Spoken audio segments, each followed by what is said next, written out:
Good morning. My goodness, it is 6:13. Just turned 6:14. Welcome to Radio Westchester. I'm Bob Marrone. This is Mornings with Bob Marrone here at Radio Westchester. It is 39 degrees. Going to get up to 47 today. We'll bring the weather to you in just a moment. Welcome to the program on this, Thursday. Excuse me. It is Tuesday, December 31st, 2019. It's New Year's Eve. Welcome to the program. Our top stories this morning. The Monty attack suspect accused of having anti-Semitic journal. Although one of the things we're learning is mental illness clearly is at the heart of this story. The attacker, by the way, slashed a rabbi's son across the face when he entered the building the other day.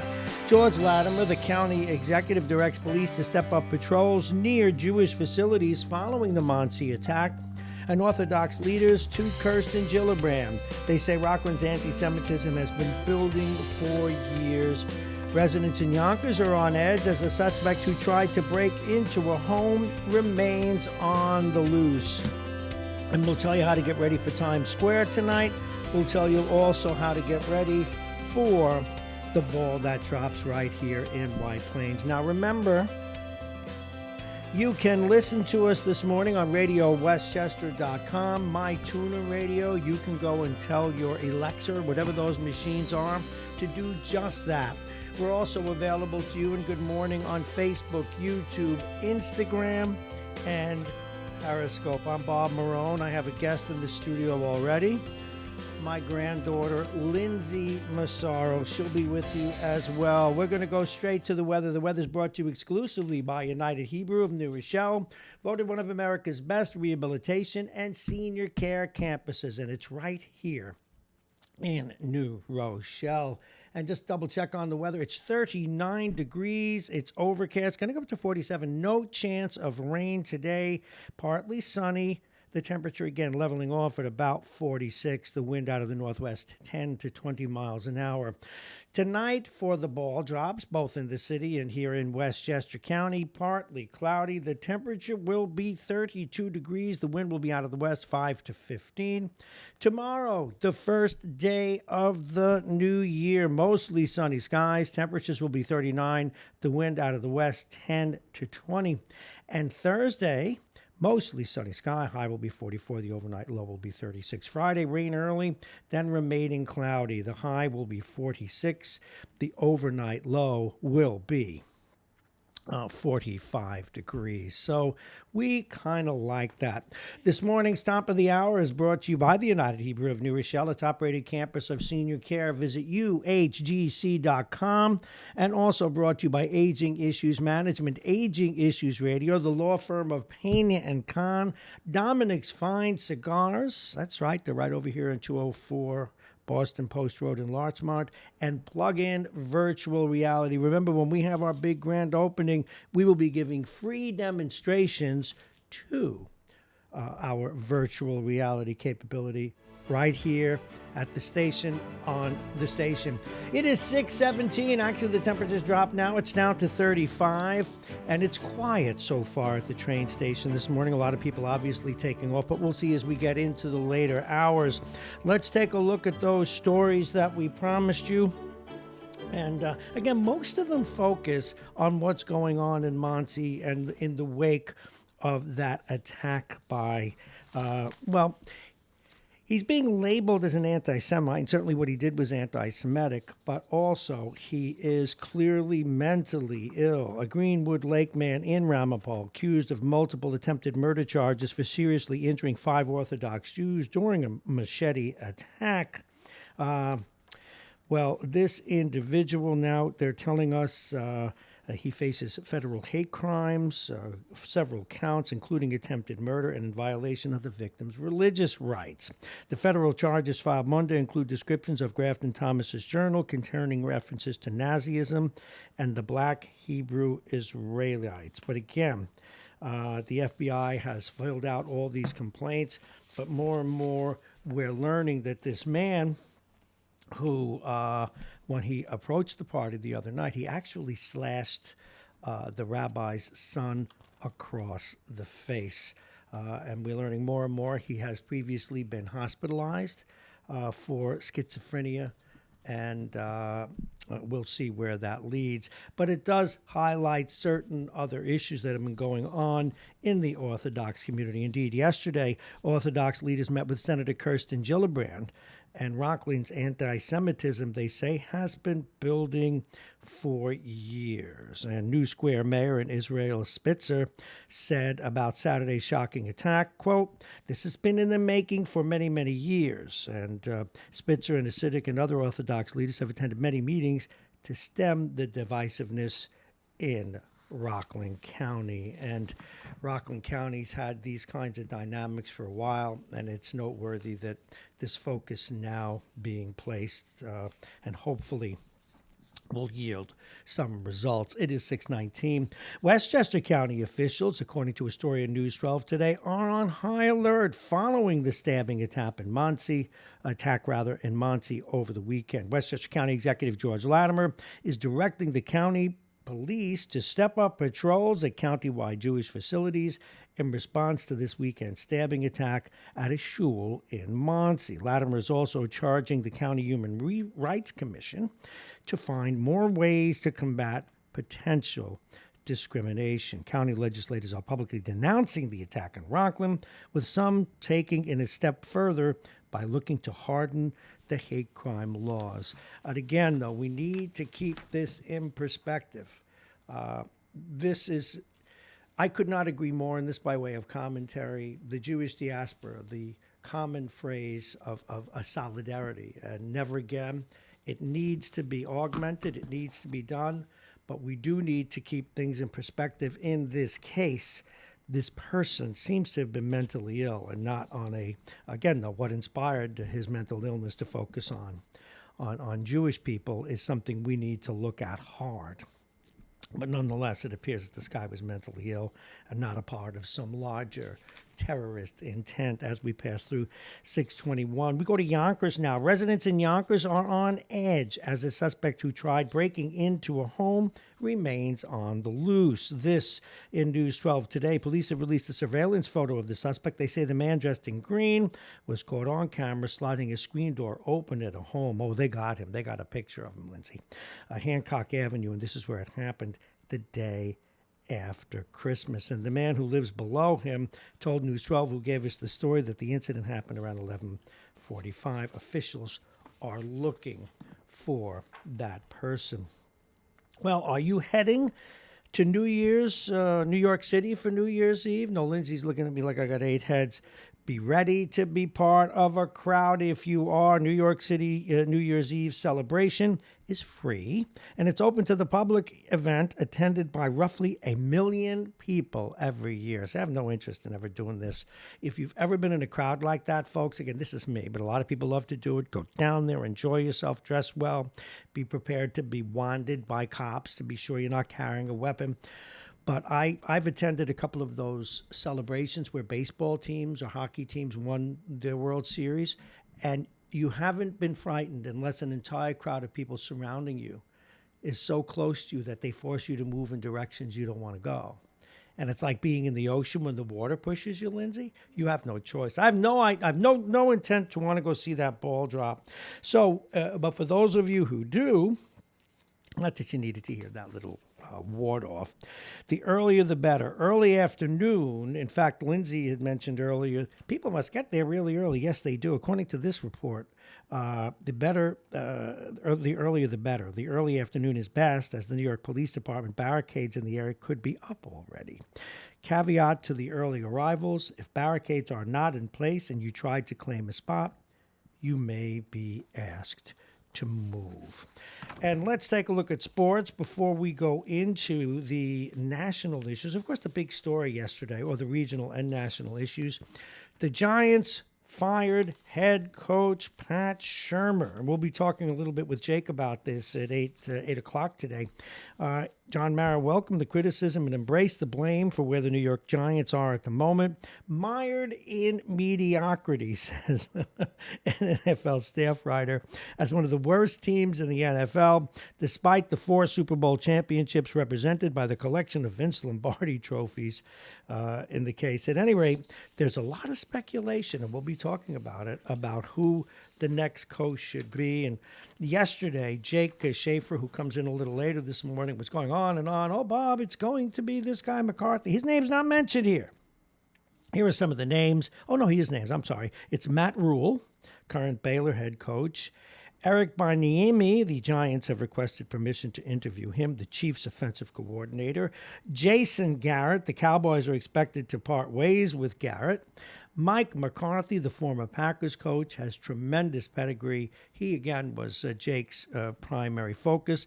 Dan Campbell, this is one who would be a bit of a sleeper, as Campbell is currently serving as assistant head coach and tight end coach with the Saints. Josh McDaniels, you pardon me, he's considered a finalist the last time the Giants searched, and one Brian Daboll. Daboll's resume includes 5 Super Bowl rings over 2 stints as a Patriots assistant under Belichick. So we shall see.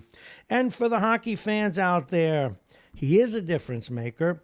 Artemi Panarin, the ultra-skilled Russian forward and most desired player in the open market over the summer, has made the most of his first season, as you know, and he has been named to the Metropolitan Division's team for the All-Star game scheduled to take place on January 25th.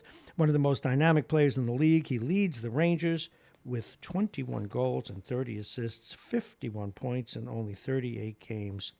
He's the first Rangers Russian player to be selected to an All-Star team and the first team's forward to be selected since Rick Nash in 2014.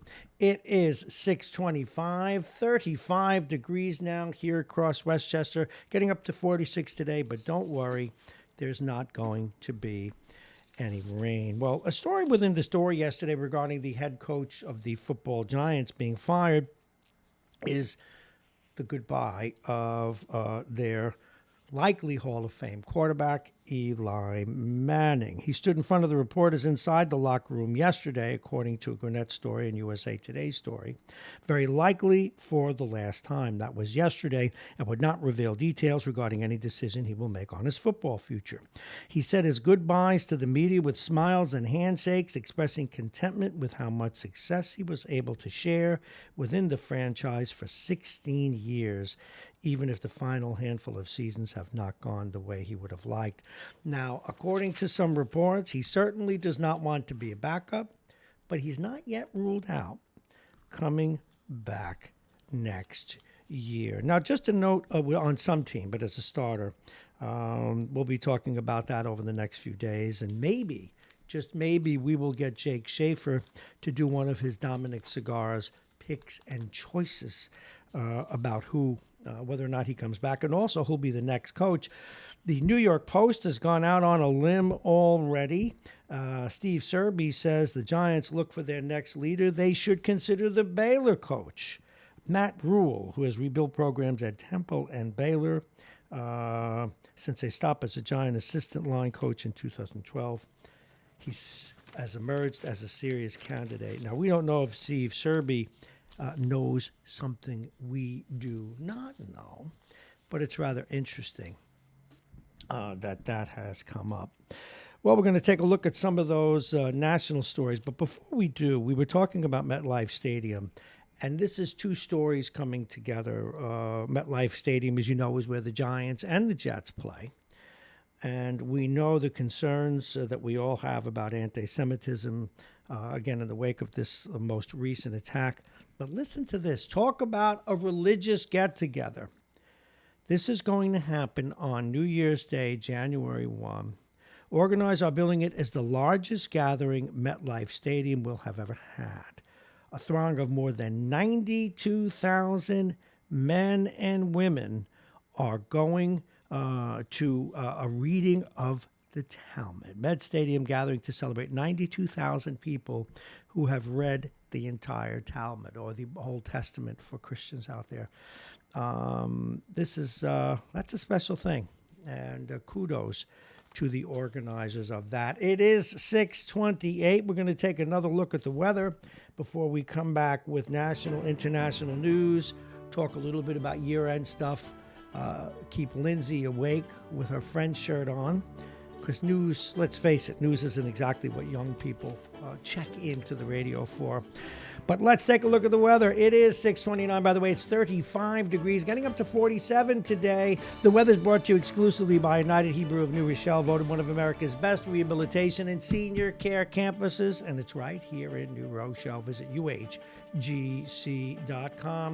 We have right now overcast skies, but we'll have partly sunny skies today. The temperature will be 46. The wind will be out of the northwest, 10 to 20 miles per hour. Tonight, partly cloudy. The temperature will be 32, a little chilly. So if you're going up to that ball drop in White Plains, or if you're going to the Christmas festival, the winter festival up by Kensico Dam Plaza, you want to be bundled up, but you should have a nice night nonetheless. And if you're going down to New York City, we've already told you what to be careful about there. Now tomorrow, pardon me, actually New Year's Day, mostly sunny skies. The temperature will be 39. The wind out of the west, 10 to 20 miles an hour. Thursday, mostly sunny skies, a high of 44 degrees. The overnight low will be a little warm. Well, 36 if you consider it. And we'll take you into Friday. Rain early. Bleh.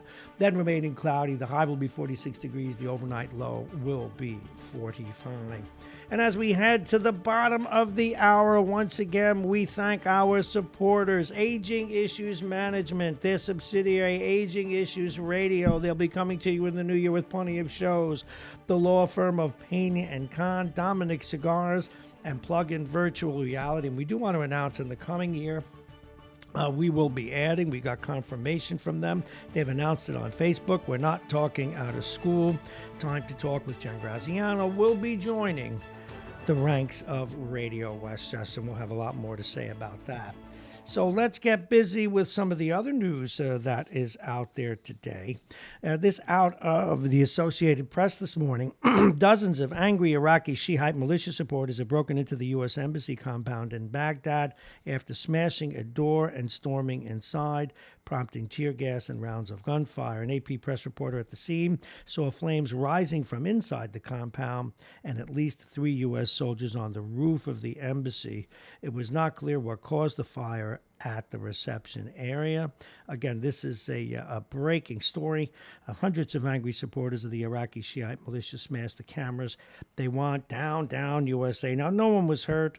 The people in Iraq want us out of there, and depending on who you talk to, who can blame them? We made a mess of their country and the region with good intentions initially, though. I think that needs to be balanced. We all can't say we knew better at the time. I mean, I thought there were weapons of mass destruction. We were still paying a price to that. Now, no one was immediately reported hurt, as we said, and security staff had withdrawn to inside the embassy earlier to safe locations. So we shall see where that leads. Oh, I did that story twice. I stuttered on paper. This happens. Now, this is census data. This out of the Brookings Institute. That's a conservative think tank, by the way, the Brookings.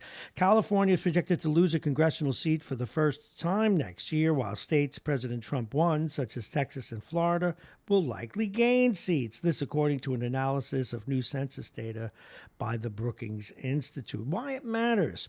It only takes a handful of seats to shift the party's power in Congress for a decade. The new data underscores the need for an accurate 2020 census count. Now, if the rate of population change from July 2018 to July 2020 holds into next year, this is what it will look like for you political wonks out there. Blue states, including New York, Illinois, Rhode Island, and California, are projected to each lose a seat. Makes sense with all their taxes and everything else, and people fleeing to the other sunshine states where there's less tax and much more affordable housing. Red states such as Texas, Arizona, Montana, Florida, and North Carolina are projected to gain. And we know so many people that have retired and moved to North Carolina. There's going to be like a New York South soon. What to watch. Well, demographics are shifting in states like Florida, Texas, and Arizona, which have seen an influx of Latinos, by the way, who tend to skew more Democratic and are more likely to be undercounted by the census. Texas has slowly been turning blue, and Florida has been tightly contested for years. Three key states that voted for the president, that is President Trump in 2016, Michigan, Ohio, and Pennsylvania, are each projected to lose a seat. The big picture, the changes come as total population growth in the U.S. reaches its lowest point since 1918 at just 0.48%. And for the first time in decades, the number of births minus the number of deaths was less than 1 million. And that's been happening in a lot of industrialized countries. People are having less children. And in places like Japan and Russia, they are experiencing real, true declines. Now, let's take a look at where we're going with all this today. Let's take a look at who's coming up. We're going to open up the phones in a little while. 914. Oh, I'm losing my mind. 914-222-3141. 914-222-3141. We've got a minute or two. We've got other stories to get out there and questions to ask you. Mike Edelman joins us at 7:20, and his alter ego, the other side of the political fence, Mike Duffy joins us at 7:25. Bob Cox is coming in today at 8:35. Now, after yesterday's review of the entire year, we've asked him to pick his top 10 stories of the year. Vince Russo's in at 8:20 today. Jack Breslin comes in, and we have lots of little interesting tidbits regarding the end of the year and a couple of other stories we wanted to talk about. Now, there's no way to look back on the year and not consider all that has gone on regarding what has now evolved into an almost certain impeachment process to take place. Now, Walter Frank, an attorney, and my granddaughter's looking at me. How's all this working? When do the guests come on? The first hour is always news, puppy. What we do is we open it up, and then we open up the phones, and then we get to the guests. In fact, we're going to talk with you. Why don't we talk with you right now? Why are you looking? Get on mic. A fist away. We taught you. Get up closer to the mic. Good morning. Say hello. Hello. No. Oh, I put the wrong mic on. Go ahead. Say hello. Get a little closer. Hello. Good morning. Ian, now, many of you have heard Ian on the broadcast before. This is Lindsay, his sister. And Lindsay Massaro, good morning. Good morning. How are you? Now, all of a sudden, you're afraid, Motor Mouth. Let's go. Speak up. What's the most exciting thing that happened to you this year? What are you looking forward to in the new year? The time when you taught me how to swim and I pulled your chest hair all out. Oh, is that a nice thing to say when I taught you to swim and you pulled my chest hair out? What, you like to hear me scream? Yeah. Do you realize there are people listening to this who are going to enjoy the fact that you did that to me? He screams like a girl. I don't scream like a You girl. went on the roller coaster with my brother once, and then you screamed like a girl. No, the whole I didn't time scream away. like a girl. I didn't know that was like 15 years ago. I didn't know that was a roller coaster. Yeah, right. He saw the thing, and then he wanted to go on it. So he basically screamed like a girl. Because it was like it was an indoor thing, and it was outside. It got outside, but you got on the inside. Lindsay, why are you starting trouble already? Okay, all right. So you like pulling on my chest here, but I did teach you to swim. Maybe, just maybe, we got to get back to the stories. Just maybe. That was a mistake. I love you. Stay right there. We'll be talking with you more. But this is an important political story. You might learn something, so listen in with those headphones of yours. This has to do with the impeachment and perhaps some balance. This is a balance piece, folks. It's neither for or against. This particular lawyer and constitutional expert said, I asked friends what they remember of the Clinton impeachment and get blank stares. Nothing comes to mind. There is a reason for this amnesia. It was incredibly dull. No live witnesses were called. The procedures for the trial were agreed to by a vote of 100-0. After the evidence was presented, senators conducted their deliberations behind closed doors. The trial was about as sensational as a cooking class. There were two reasons for this modesty. First, though the Republicans controlled both the House and the Senate in early 1999 when the trial occurred, and Senate Majority Leader Trent Lott was not a fan of impeachment and wanted to minimize its exposure. But there was a more important factor, one very relevant to our current situation. Both Lott and Senate Minority Leader Tom Daschle, the Democrat from South Dakota, held widely differing views on most issues, but they believed in civility and bipartisanship. Where did that go? In his essay on the Clinton impeachment, Peter Baker noted that the Senate came through the ordeal without the meltdown that Trent Lott and Daschle feared. We did it, Daschle says. We sure did, Lott replied.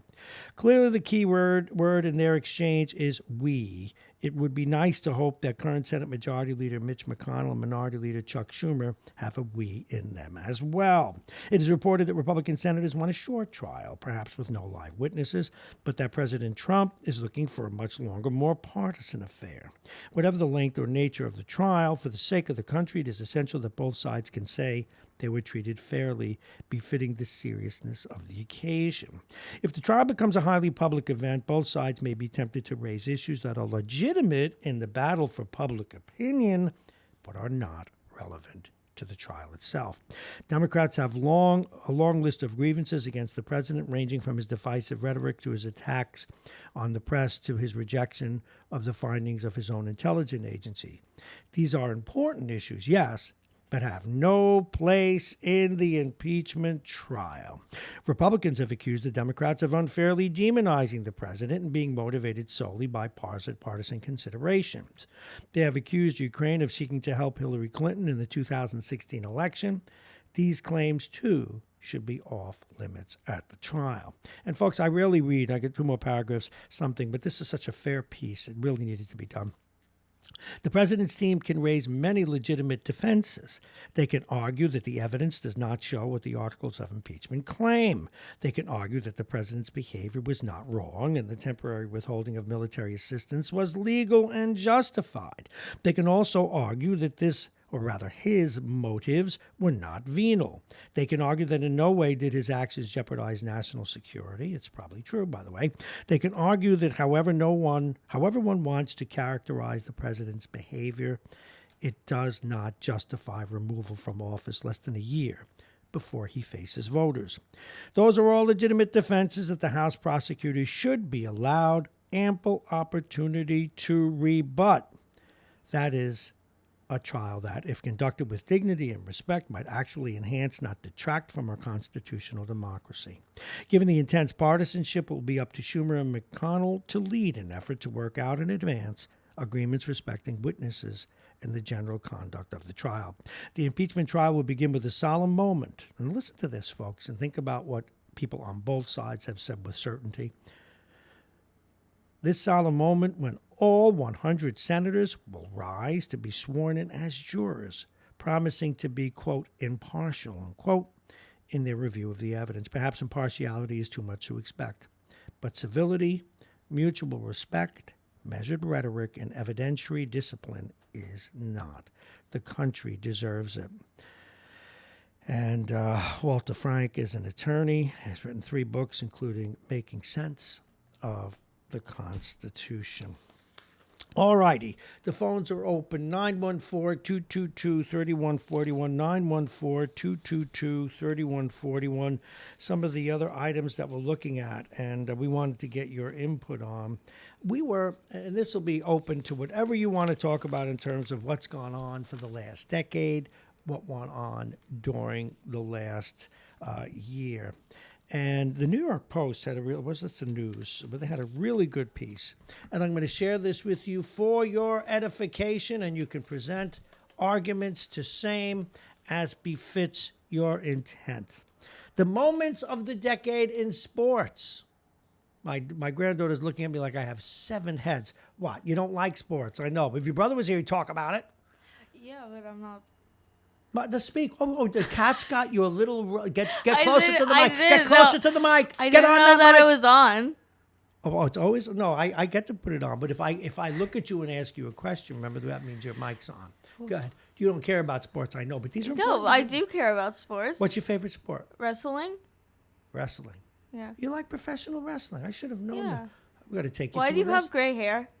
What? Why do you have white hair or gray hair? I've had gray hair in part since I was 26 years old. So you basically got them when you were a kid? I wasn't. 26 is not being a kid. Yeah. Why are you picking on me? Because. All right, but we can both do this. All right, Lindsay, we're turning off your mic again. Go back to sleep. All righty, we'll be back to you. We'll have more to say with you in a little while. Okay. The editors at yes, it is the Post, said the moment of the decade was at February 5th, 2012. Manning to Manningham. It's still hard to believe he got both feet down, if you remember, and signed the line. That's number one. Oh, no, that's a 7. Oh, that's 1. Okay, number 2, I don't agree with this one. But they're saying it was the Santana no-hitter in 2012 because it's the only no-hitter any player for the Mets ever got. So for you Met fans out there, think about that just a little bit. Number 3, they say, is Jeter's 3,000th hit. Derek Jeter in July 9 of 2011. Number 4, I would actually move this up, maybe to number 2, because it was such a rarity. An Asian basketball player who captured this city for about 20 days. Linsanity. Across 19 magical days, an unknown kid from Harvard took over Madison Square Garden and the NBA. All right, as we continue. Look at me like that. Okay, no, let me do more. There's more. Okay, number 5. Mariano's emotional farewell. I moved that up. Mariano Rivera. He's got a church about a block from here. You know, the famous relief pitcher. Well, no, not the one I showed you that burned down. The what I'm talking about is he bought a church over here at North Avenue that's next to the police station. It was all run down. And he built it up into a beautiful church. His wife's a pastor, and he built a youth center there. So that's what he did with his money. Look, I got 8 heads. Okay. Now, in September 2014, number 6, Derek Jeter's walk-off home run in the final. Number 7, the Mets winning the pennant, really, with the Yankees failing to reach the World Series for an entire decade. Yes, the Mets did finally get there. Didn't do too well, though. Okay. Number 8, Beckham's insane catch. Whatever you thought of Odell Beckham Jr.'s occasional antics, there was no denying in 2014 that he made that one-handed 43-yard touchdown grab from Manning in the third quarter. Number 9, Farrell wins the crown. I don't care about horses. You like horses. You actually are a bit of an equestrian, aren't you? Yes. How long did you take horse lessons? 2 years. Well, now, how do you make a horse go backwards? Because I noticed you can make it go backwards. Yeah. What do? You pull on the rein? What do? You pull on it super hard. Really? And that makes it go backwards? Yeah. When you want him to go left, what do you do? You have to rear it. How do you rear it? What do you do? You have to, I don't. Come on, just show me with your hands and we'll explain it. Oh, so you point his head in that direction? Yeah. That's how you rear it. How do you make him stop? I'm always afraid the horse is running and how do you make it stop? You pull up on the reins? Yeah. All right. Yeah, don't let me answer for you. You better speak up. Okay. Thank you. All right. So much. Anyway, Farrell won the Triple Crown. More than 90,000 people showed up. And number 10, Cruz goes 99 yards. The Giants were 7-7, seemingly going nowhere in 2011 until Victor Cruz ran that 99-yard touchdown, and it seemed to have changed everything. And as you know, they went on to win their Super Bowl. Now, I mentioned it yesterday, but in terms of people who we lost this year, for me, it was tough to see Don Imus, someone whom I admire greatly, move on to the great beyond. It's still late. It's 6:47. Rather, it's still early. A couple of other items in sports. Again, we're going to share these sports items with you because we'll be talking about them later. Record-setting contracts, dirty deeds, and the Nats. We had over the past year, this is just this year, Lindsay, umpires, a lot of bad calls in all the sports. I attributed to technology. Seemingly new baseballs. Your eyes weren't deceiving you, says a piece in the New York Times, but the baseball was. Major League Baseball finally copped to the balls having a lower drag, meaning they traveled further. Okay. The people, some of the money that's being made. Now, again, $325 million. Why don't we ask you that, Lindsay? Can you imagine anyone making that much money? $325 million. A pitcher just signed for that much. You got a reaction to that? No. Didn't think you did. All right. So, and we also have something called a race to the bottom. How much do you think, not you, but the listeners, how much do you think that people, baseball teams, football teams, etc., how much do you think that people or that run these teams make them lose on purpose just to get high draft choices? This is all fodder for when we start taking phone calls. Okay, we have general stuff. I love the general stuff. Things that took place during the decade. And we're going to get to it now. I'm just trying to look at the year. Of so much stuff here, so much time. All righty. Now, this is major stuff. All right. Madoff, the scandal ensnares the Wilpons. Many of you remember that. And this is more sports stuff. Now, this was the Daily News. So, Madoff scandal ensnares the Wilpons, and they couldn't spend any money. A-Rod suspended.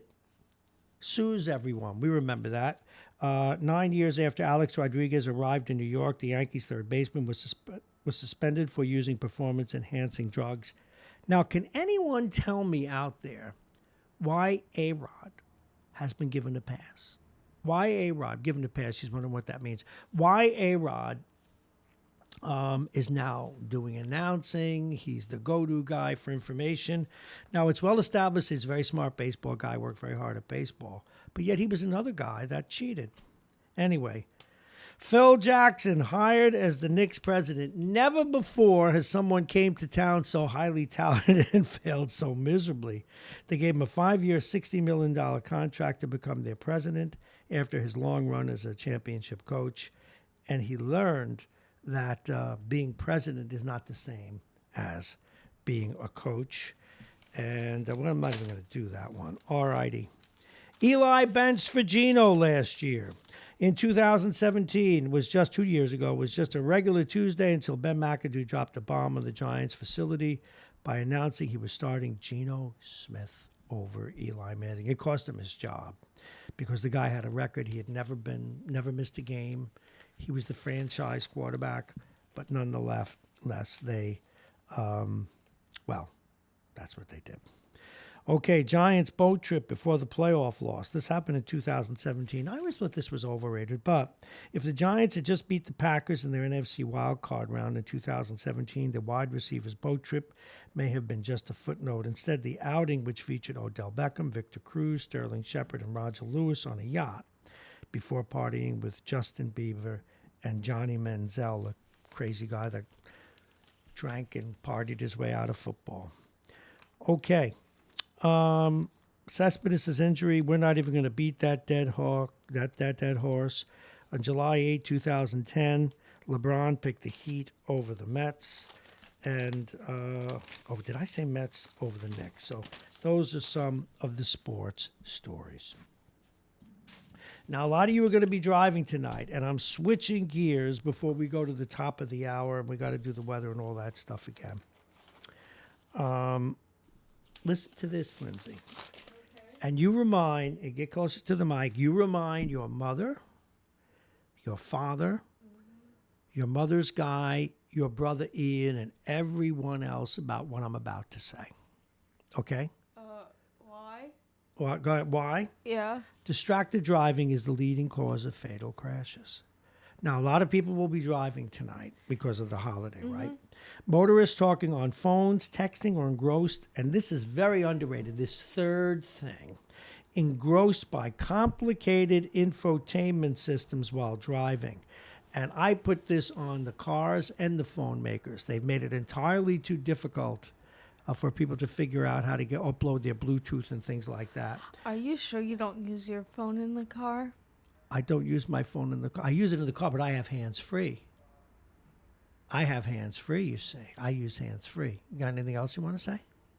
I don't know. Yeah, no, because you're trying to pick on me, right? pulling my hair. What did you do to your hair today? Did you put it in a bread roll? What did you do to it? Your head looks like a bowl of spaghetti. Oh, let her deal with that. All right. She's now back on her heels, folks. A state police fatal crash analysis found 146 crashes. This was just in New Jersey alone, were because of driver inattention. 143 were caused by driver intoxication, and 53 because of unsafe speeds. But again, distracted driving leads the way. And I just had to get that off my chest. All right. Let's take a look at a couple of other things. Dylan Betances signed with the Mets. I think you knew that. Now, a little bit of politics, just to get the blood up for some of you, and then we're going to go over some of the people we lost this year. This by Robert Reich. Now, he's reliably a partisan. Robert Reich does not write sweet things about the president.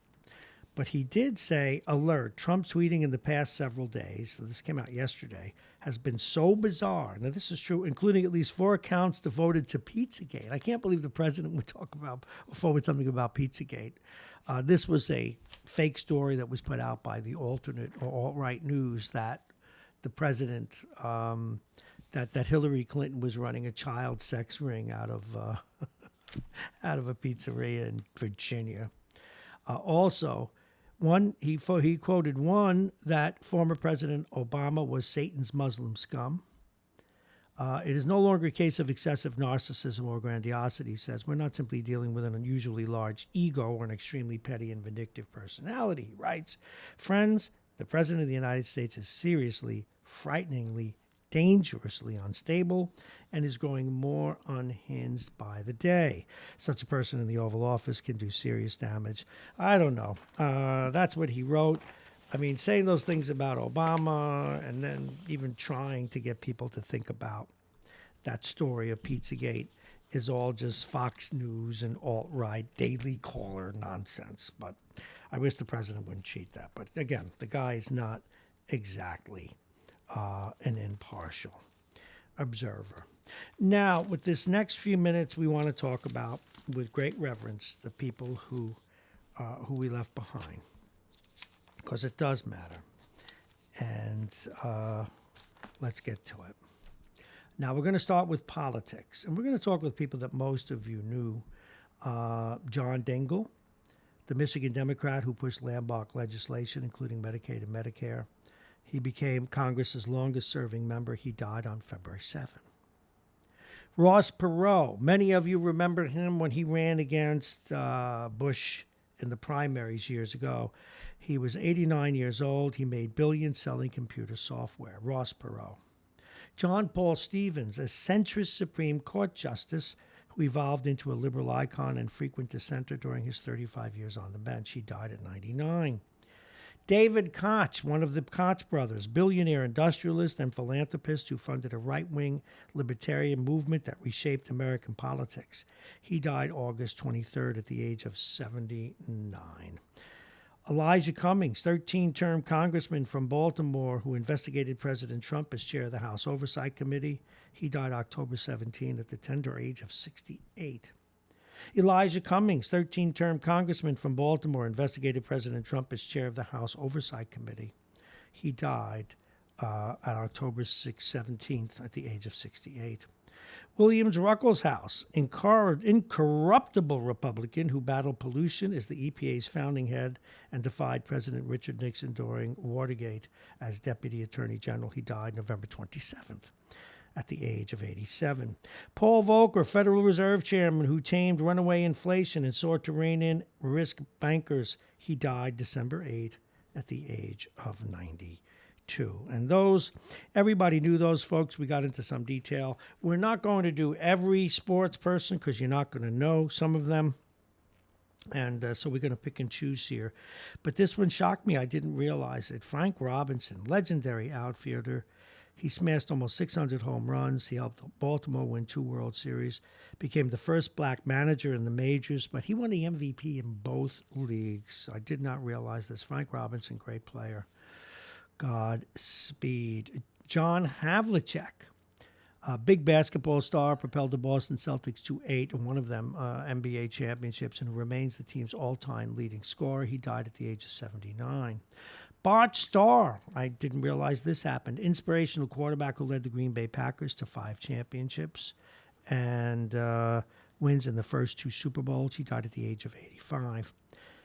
And Nick Buoniconti, linebacker who anchored the Miami Dolphins defense during the team's glory years in the 70s. He died at the age of 78. Again, we're going over those we lost in 2019. Lee Iacocca, auto executive who launched the Ford Mustang and made debt-laden Chrysler profitable again in one of the greatest corporate turnarounds in history. He died at the age of 94. Gloria Vanderbilt, this is business. I neglected to say that. This is business. Gloria Vanderbilt, socialite, heiress, and gossip columnist, favorite who spun her celebrity into a $150 million fashion industry. You like that? You like fashion, Lindsay. T. Boone Pickens, brass oil magnate, became daring corporate raider, later an early investor in renewable energy, died at the age of 91. And in general, I'm looking, not a lot of people you may know here as we do this. Okay. Media and publishing. Dan Jenkins, I didn't realize, a sports reporter whose smart, snarky coverage of football and golf died at the age of 90. Toni Morrison, the Nobel laureate in literature who gave voice to African-American experiences in beloved and other acclaimed novels. She died at the age of 88. Cokie Roberts, I didn't realize she passed away. Trailblazing political journalist with NPR and ABC News. 5-decade career. She died at the age of 75. Stage and screen. Carol Channing, that Broadway legend. She was all teeth, wasn't she? God bless her. She was the matchmaker in Hello, Dolly, a great play, more than 5,000 times. She died at 97. This was sad. This upcoming, it was no longer up and coming. You remember Boys in the Hood, one of the true great black directors, and I only say black because he was famous for being black. Right after Spike Lee, and as we finally saw black directors come to the forefront, very gifted young man. Boys in the Hood. He got an Oscar nomination for Best Director. He died early. At the age of 51. Doris Day, she lived till 97, actress and singer whose wholesome on-screen personality and honey voice made her America's top box office star. Peter Fonda, free-spirited actor, producer, kickstarted the independent film movement. He was an Easy Rider, you recall. He died at the age of 79. He was the son of the great Henry Fonda.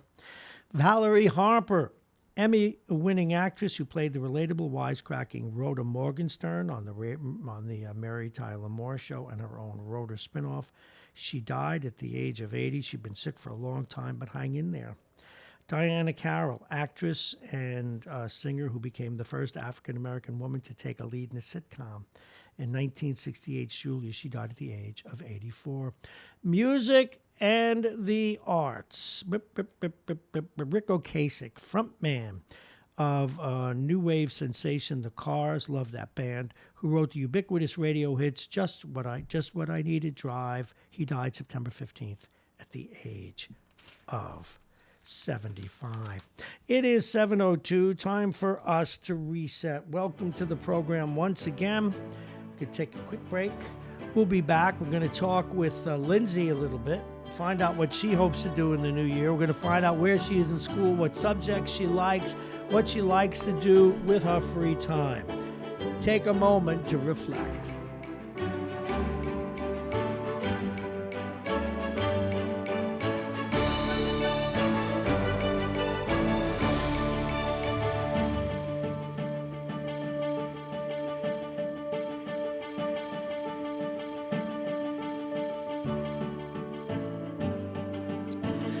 Once again, it is 7:02. Welcome to Radio Westchester. Welcome to Mornings with Bob Marrone. I am Bob Marrone. It is Tuesday, December 31st, 2019. We've spent the first hour this morning going over much of the news and reconstructions and recollections of things that took place in the last decade, which we'll be talking about in the next 2 hours, the decade, and of course, the previous year. Happy New Year to one and all. Let's take a look at the weather. It is 35 degrees, still getting up to 47 today. And the weather's brought to you exclusively by United Hebrew of New Rochelle, voted one of America's best rehabilitation and senior care campuses, and it's right here in New Rochelle. Visit UHGC or UHGC.com. Now, the complete weather, partly sunny today. The temperature leveling off at 46. Tonight, partly cloudy. The temperature will be 32. The wind will be out of the west, 5 to 10 miles an hour. Tomorrow, New Year's Day, mostly sunny skies. The temperature is 39. The wind will be out of the west, 10 to 20 miles an hour. Thursday, mostly sunny skies. The high will be 44. The overnight low, 36 degrees. Friday, rain early, then remaining cloudy. The high will be 46. The overnight low will be 45 degrees. And on Saturday, cloudy with periods of rain. The high will be 53 degrees. The overnight low will be 35. And we take a look as we get to the top of the hour and just touch on the news stories we covered in detail earlier. The top of the hour is brought to you by Aging Issues Management, their subsidiary Aging Issues Radio, the law firm of Payne and Kahn, and Plug-in Virtual Reality, along with Dominic's Cigars. Dominic's Fine Cigars, licensed retailer with a big selection, including Arturo Fuente, Padrones, and more. Dominic's Fine Cigars, located at 204 Boston Post Road in Larchmont. They're open 7 days. Let's take a quick look at those stories as we pass through 7:04, and then we'll take some calls. Monsi, the attacked suspect, is accused of having an anti-Semitic journal, but they're also learning now that this individual was suffering from schizophrenia, that he wasn't taking his medications, that he has been hospitalized, and it adds somewhat of a twist to what's been going on, but still doesn't mitigate the fact that there has been an uptick in anti-Semitism, and particularly in Muncie and in that part of Rockland County, Muncie, East Ramapo, etc. In fact, one of the details is emerging now at that party that the man attacked. He slashed the rabbi's son across the face. Meanwhile, Orthodox leaders have gotten together with our U.S. Senator Kirsten Gillibrand, and one of the concerns they have is that anti-Semitism has been building in their region for years. And it has brought forth our own county executive, George Latimer, to direct police to step up patrols near Jewish facilities following the Muncie attack. And one of the things you run into, even though this individual now turns out was not a terrorist, and was not part of a larger movement, still the zeitgeist, the thought, the thinking, the copycat dynamic creates more trouble as well. And so we have to worry about that people who are anti-Semitic will take a cue perhaps from this now known mentally ill man. Meanwhile, residents in Yonkers are on edge as the suspect who tried breaking into a home remains on the loose. Police have released a surveillance video of the suspect. They say the man dressed in green was caught on camera sliding a screen door. And if you go on News 12, who gave us the story, you actually can see the man. He's going to get caught. No question about it. Officials say the man fled empty-handed. Anyone who recognizes the suspect, go on News 12, check it out. This is the story of, now go on their website. Check it out. Anyone who knows this man, you can see him breaking into the home in Yonkers. Call 914. I'll give it twice. 914-377-7900. 914-377-7900. And you want to get down to New York early, Lindsay, if you're going to go to that big ball drop.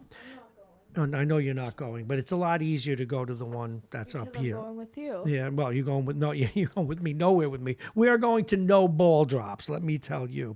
Anyway, the one in New York City, that the Big Apple's the best place they say to be. A million people will be there. If you go too early today, okay.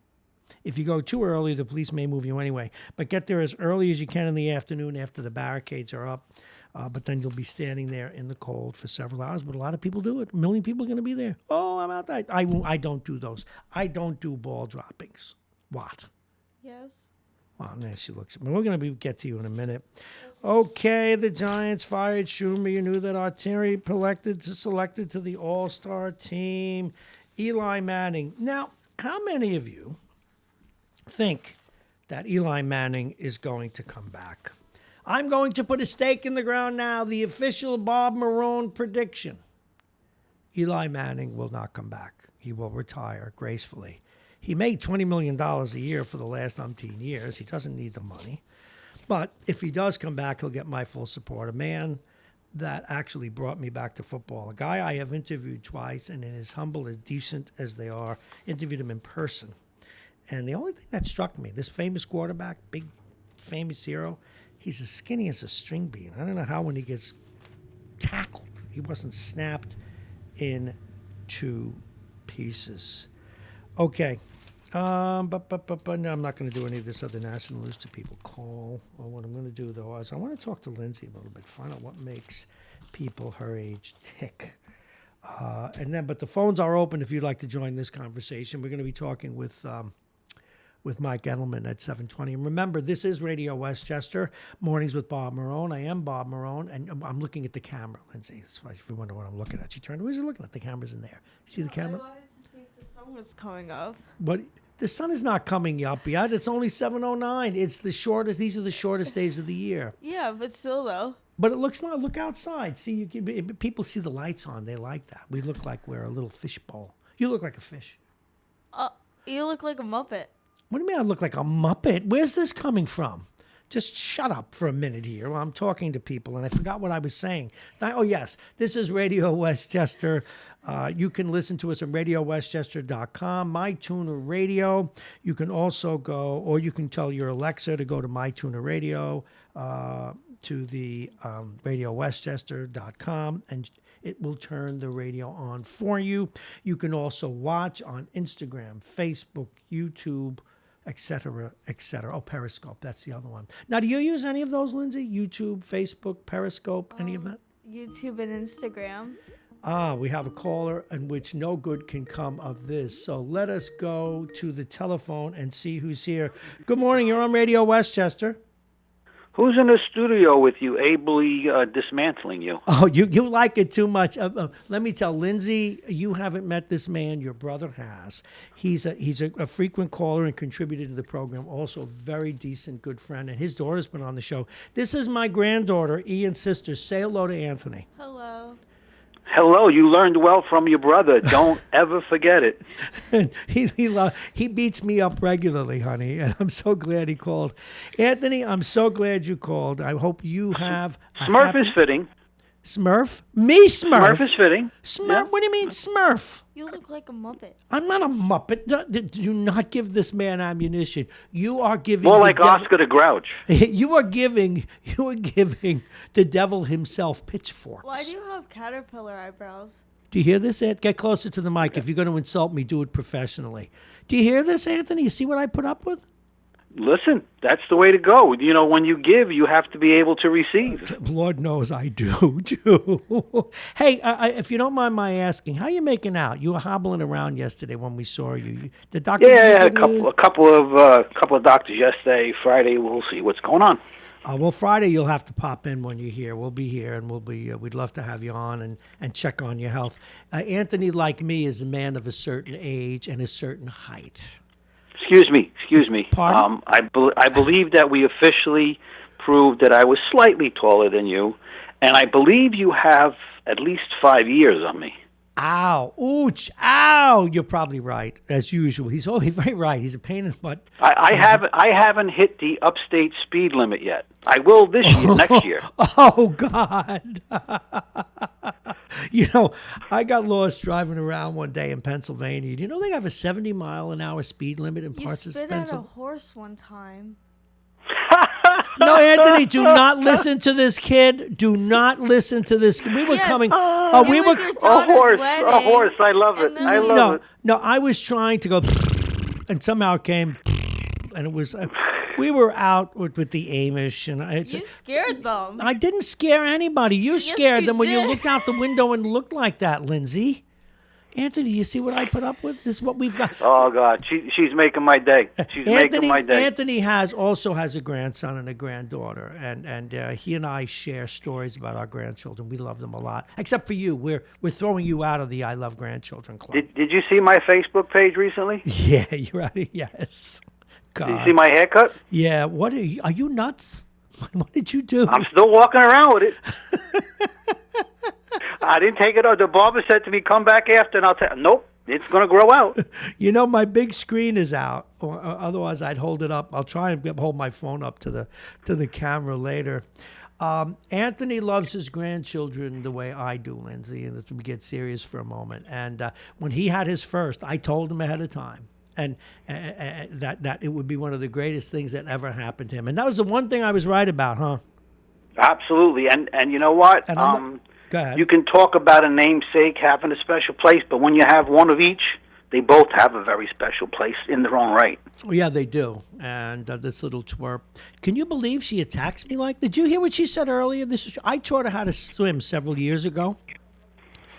Go ahead. Tell Anthony. You taught her how to swim? Yeah, believe it or not. I hear you sink like a rock. I do, but well, listen to this. And now, if you were here in person, you would actually call Anthony Mr. Galetta, but on the phone, it's his radio persona, so you can say Anthony on the phone. But why don't you tell Anthony? Until I'm as old as your grandfather, you can call me Anthony. Right. Yeah, but then it should be Mr. Galetta. That's okay. I understand. But now, what did you do to me when I tried to teach you to swim? Pull your chest hair because he screamed like a girl. Did you hear that? Oh, shut up. She actually, Anthony, I'd have her be holding her, and she grabbed the chest hairs, and they're fairly long when you get old, you know that is. She'd be like pulling them out at the roots. You proud of yourself? You made Anthony's day, you know. You screamed. Well, at least you don't have to manscape. Well, no, I don't, man. You know, some guys I play hockey with do manscaping. What's a guy in his 60s doing or 50s manscaping? We live in his 20s. You screamed like a girl on that roller coaster. No, I did not scream on the roll. That was your brother who screamed. And then you almost threw up. No, that's different. Another roll. No, here's what happened. Man, she's got a long list. No, she's no good. Well, you know, last year, for the radio station that I do freelance for, last year, and I guess I don't know if they'll get me to do it this year, but I was the honorary host, or what do you call it, ringmaster at the circus up at the county center. So we did a radio show beforehand. She came on the air with me. And then I had to go up in front of 2,000 people and welcome them to Westchester in the circus. You know, it's like the local celebrity. And so we're on our way out. And I says, okay, Lindsay, I have to do this. I hope you make a fool of yourself. Listen, it's like breaking a leg, right? Yeah, it is. She is. But she's absolutely lovely. She's a sweet human being. She's got a good heart. That's the bottom line. But don't look at me like that. You don't think you have a good heart? I don't know. You're talking about how evil you are? Anything else you want to insult me about? What? Go ahead. The time that you spilled popcorn on the ladies. Oh, no, let's not go there. Okay, so basically he saw these two beautiful women, right? And then all of a sudden, he's just spilled popcorn all over them. No, Anthony, can I explain?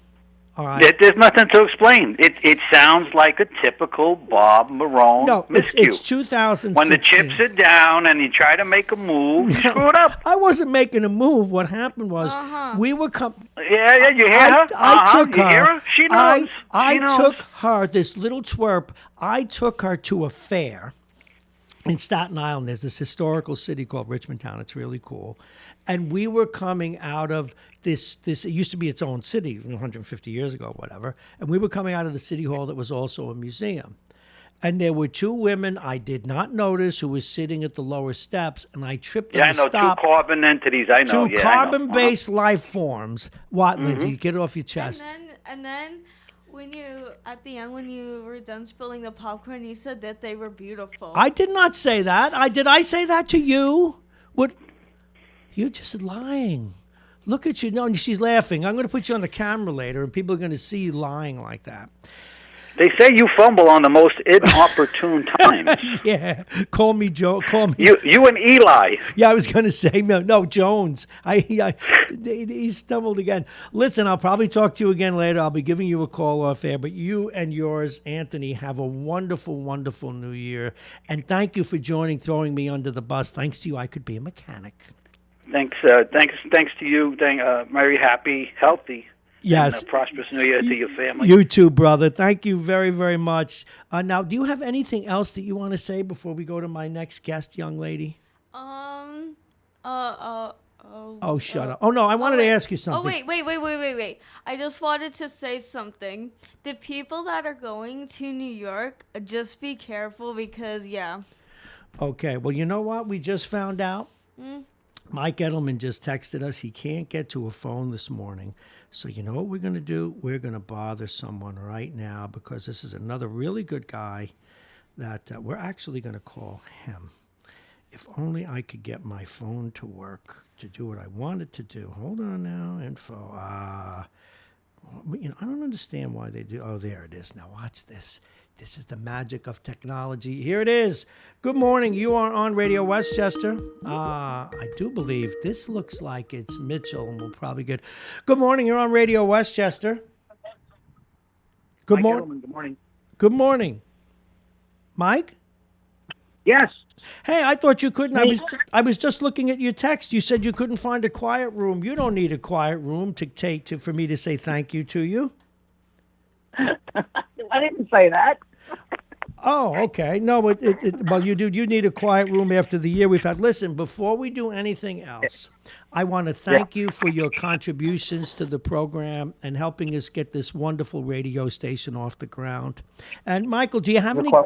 Mike Edelman is a political analyst. He's from Westchester. He lives in Florida now. He's a mediocre golfer. In fact, Anthony, the previous caller, calls him triple bogey. And my granddaughter's in the studio with me today. And say hello to Mr. Edelman. Go ahead. Hello. Anyway. Good morning. Thank you so much for your contributions to the program. And so I don't know if you had a chance. A guy by the name of Walter Frank in the USA Today series, the Gwinnett series of newspapers, wrote a wonderfully balanced piece about impeachment. And do you think it's at all possible that our current crop of Senate leaders can do what Daschle and Trent Lott did, which is to get everybody to agree on a process for the impeachment? I don't think it is. Because if Republicans agree to a process, they will be torn apart by the president, who really doesn't want a process. He wants an exoneration without a trial. He wants exoneration without calling any witnesses. And so it's a mess. Back in the day, the Democrats agreed to have a trial and to have videotaped witnesses. And that worked. It would work here. They can videotape these witnesses. They don't have to, drag them over to the Senate hearing room. But the president won't allow Mulvaney and Bolton and the rest of the group to testify because if they testify under oath, they're not going to lie. And if they don't lie, they're going to tell the truth. And if they tell the truth, the president is going to be found to have committed the act he's charged with, whether or not he's removed. Well, and that's a step, you see, because what it seems, I guess, if I'm inferring correctly, the president knows that the Senate's not going to convict him. Ergo, let's let it all get out there, and then they exonerate me, and I walk away. But he should actually read the Constitution or interpret it further. My understanding is that there's no double jeopardy with impeachment.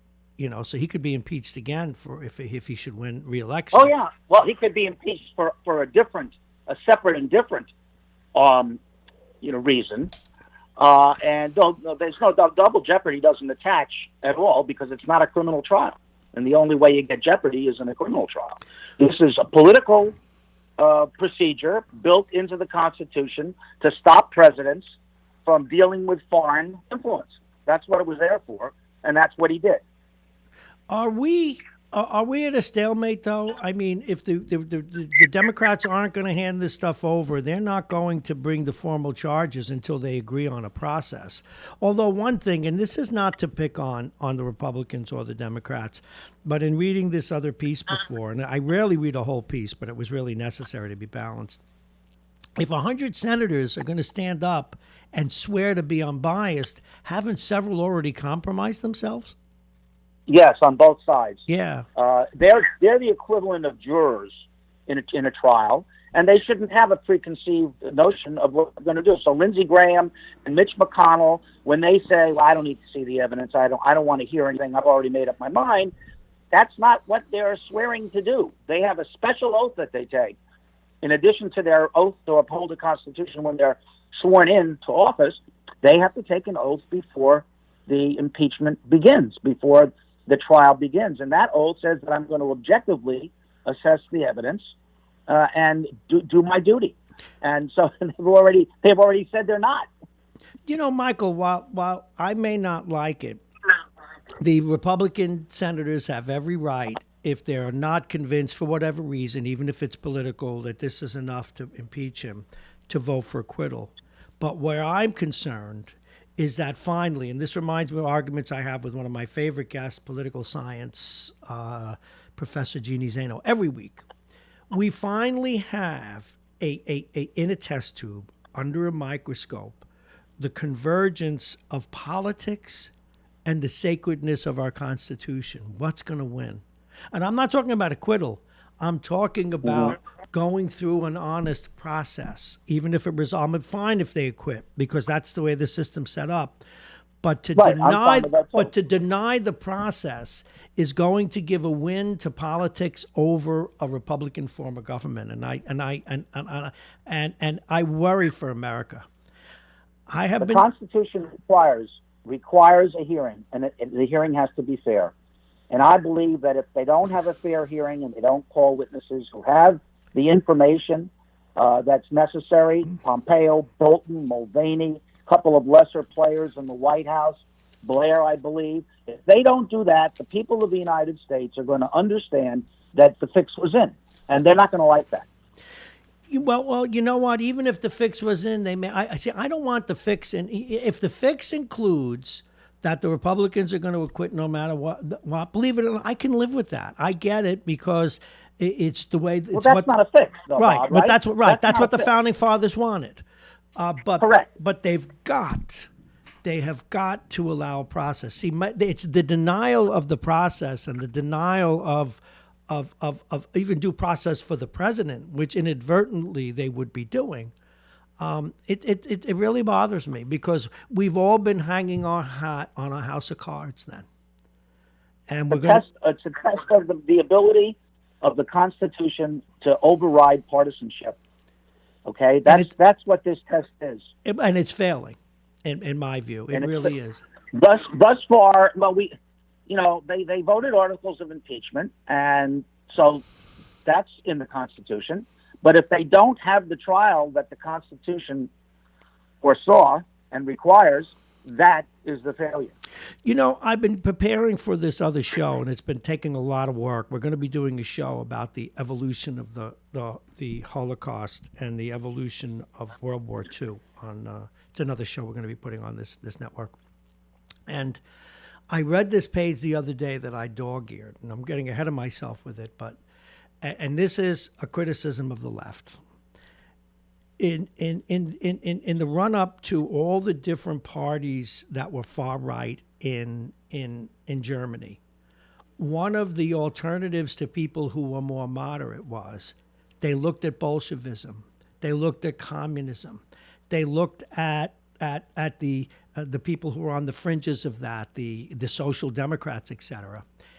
And they kept saying, my God, we've got to go to the National Socialist Workers' Party, the Nazis, because the alternative is so appalling. Now, do our friends on the far left, did they ever pick up a book and read that? Don't they understand that?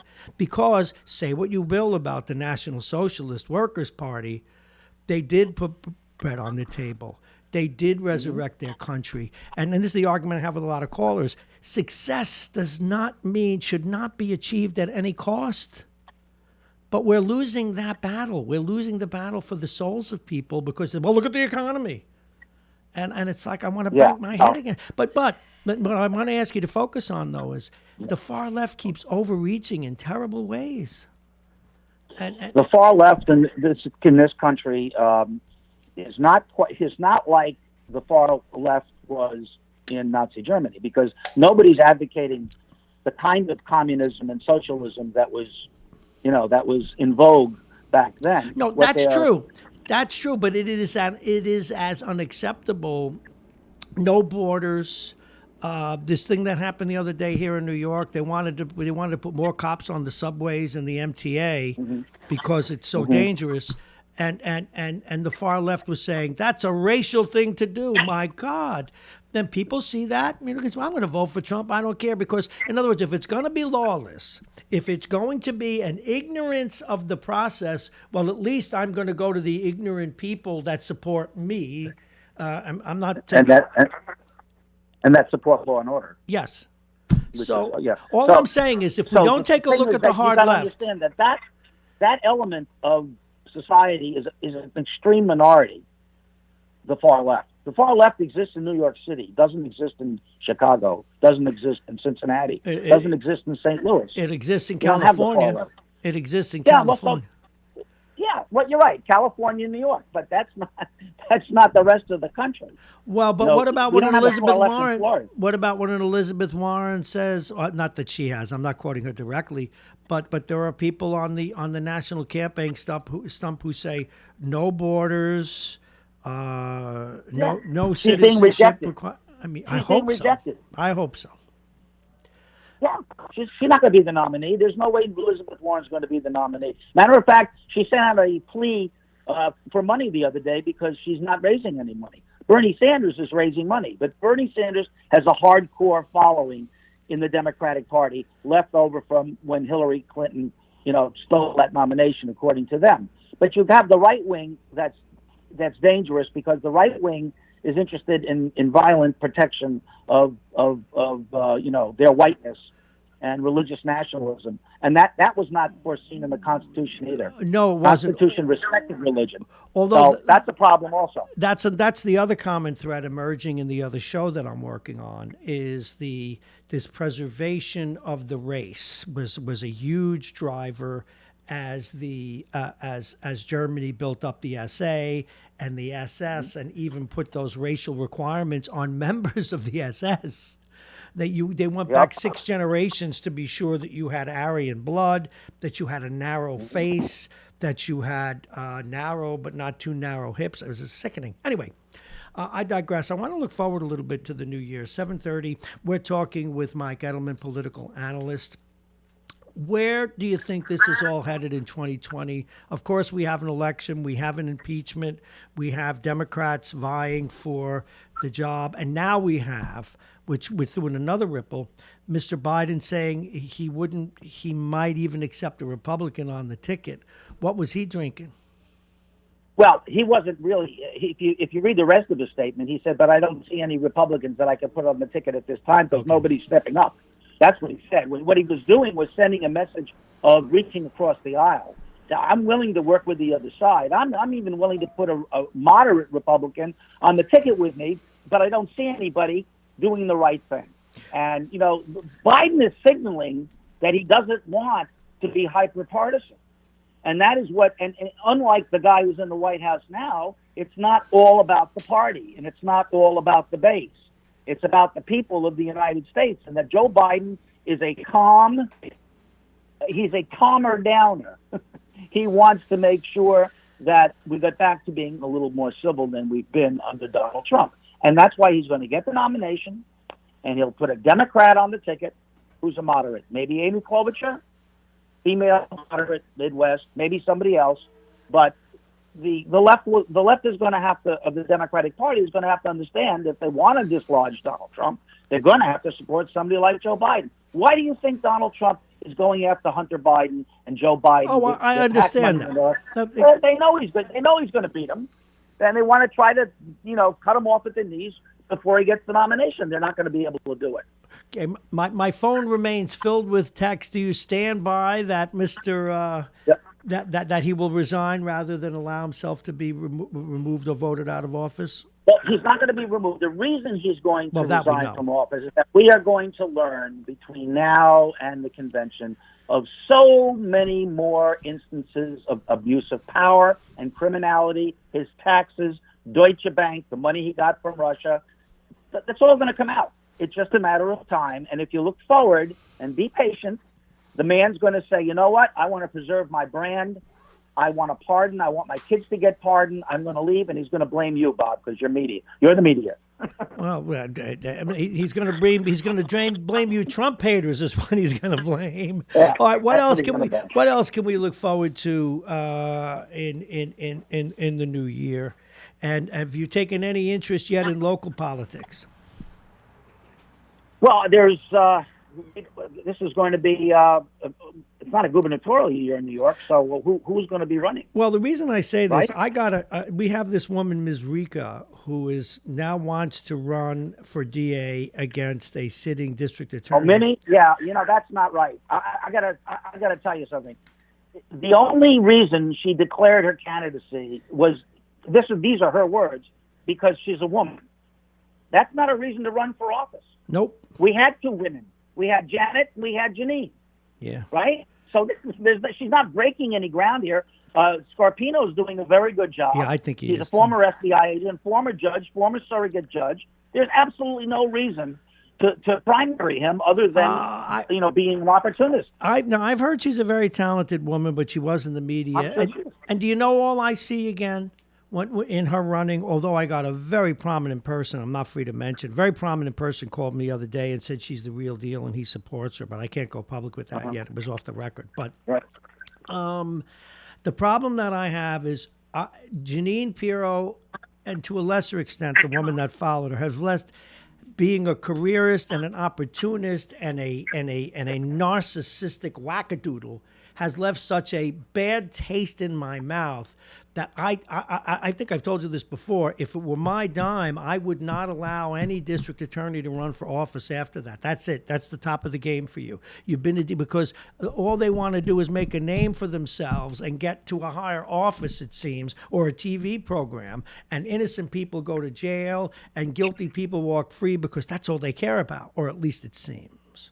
Well, I've had experience with every district attorney since the 1970s, and with the exception of Janine Pirro, no district attorney was an opportunist. Carl Begary had an opportunity. They asked him to run for governor. I was with him when they asked him. Mm-hmm. He said, "I'm not interested. I'm the DA."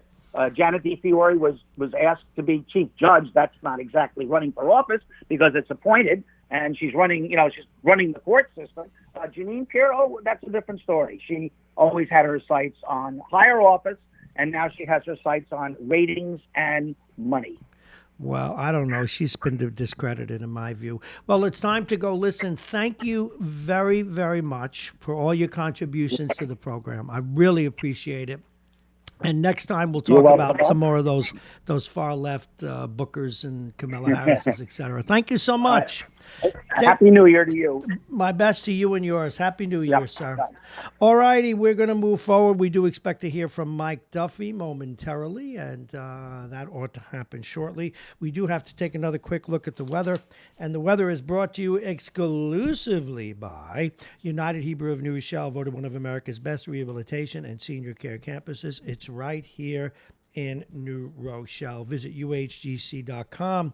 It's 36 degrees and it begins to warm up, and we're looking at a picture now of White Plains where the ball will drop.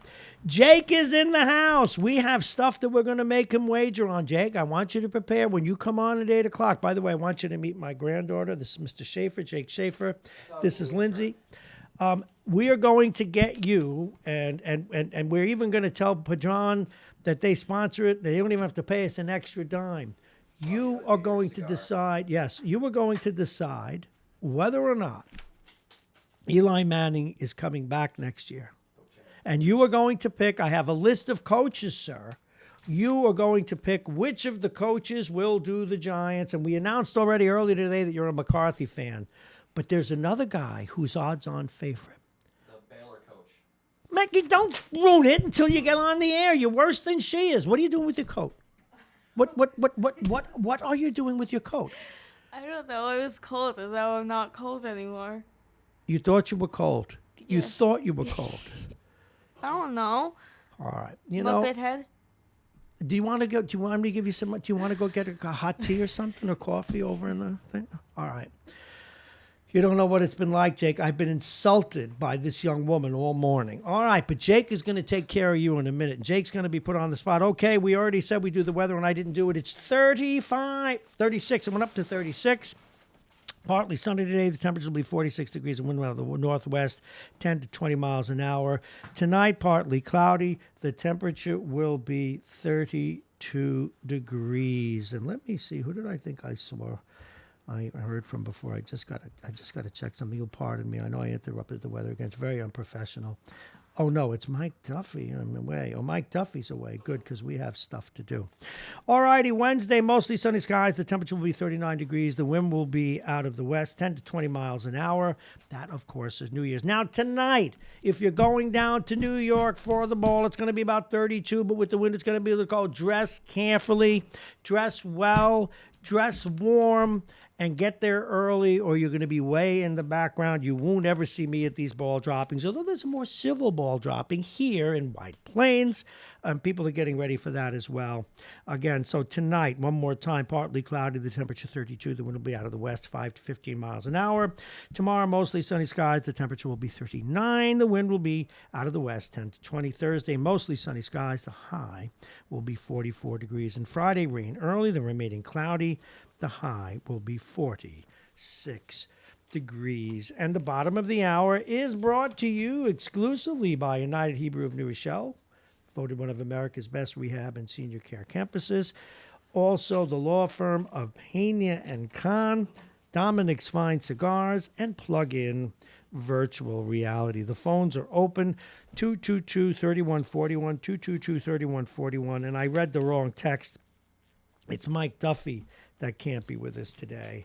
And he's looking at his paper, but we are going to call him a little early to the crucible of truth. Jake Schaefer, get on your mic. And then we'll find out later what this other little crazy woman, what she's going to do in the new year. Jake, can you believe that? So Anthony calls up before. And celebrates this woman for insulting her grandfather. What did you say? Well, go ahead. Yeah, say it on the air. Remember, don't look at each other. Tell what things did you insult me about? I said that you have caterpillar eyebrows and you look like a Muppet, and I pull your chest hair when I go swimming. No, that's just, I taught her years ago. I taught her how to swim, and she grabbed these hairs and ripped them out. I do see the caterpillar eyebrows. Thanks a lot. Oh, let's see now. All right, see now you're going to learn. Now Jake is our handicapper. He's a sports guy, and we have some sports stuff we want to discuss. And by the way, folks, as we do this, we will open up the phones, and you can join that conversation. Let's see who's there first as we do this. Good morning. You're on Radio Westchester. Jake, the best story was that he was in front of two beautiful women at a fair, and he got so excited he spilled popcorn all over them. No. That is not what happened. That is not what happened. That's what I heard. That's what Anthony, she said. I tripped on the top step. I come out of the door, and you wanted their attention. How could you trip on the top? If you tripped on the bottom step, it would be believable. Because but now you're going to lie and say the top step? Because he wanted their attention. No, because I wear Yes, progressive glasses, and I couldn't see the step, and the popcorn spilled all over their Your sexy glasses legs. are the only thing that's progressive about you. It's just like the time when you got the drone stuck in your nose. The drone? Oh, when I was trying to figure out the drone propeller got stuck in my... People don't need to hear this, Lindsay. Lindsay, I'm going to put you under the tracks. You're going out onto the train station under the tracks. Now, Anthony, stay with us. Can you join, because I wanted another person to hold Jake accountable. Can you join this test that we're going to put him through? Would you Sure, be but graceful? I just wanted to make a comment on Eli.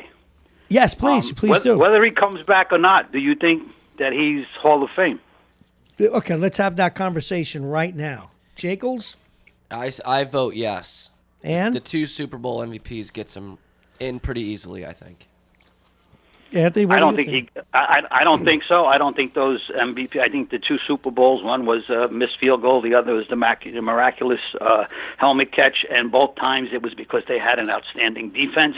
And I think you have to take into consideration his record. He ends with a 500 record.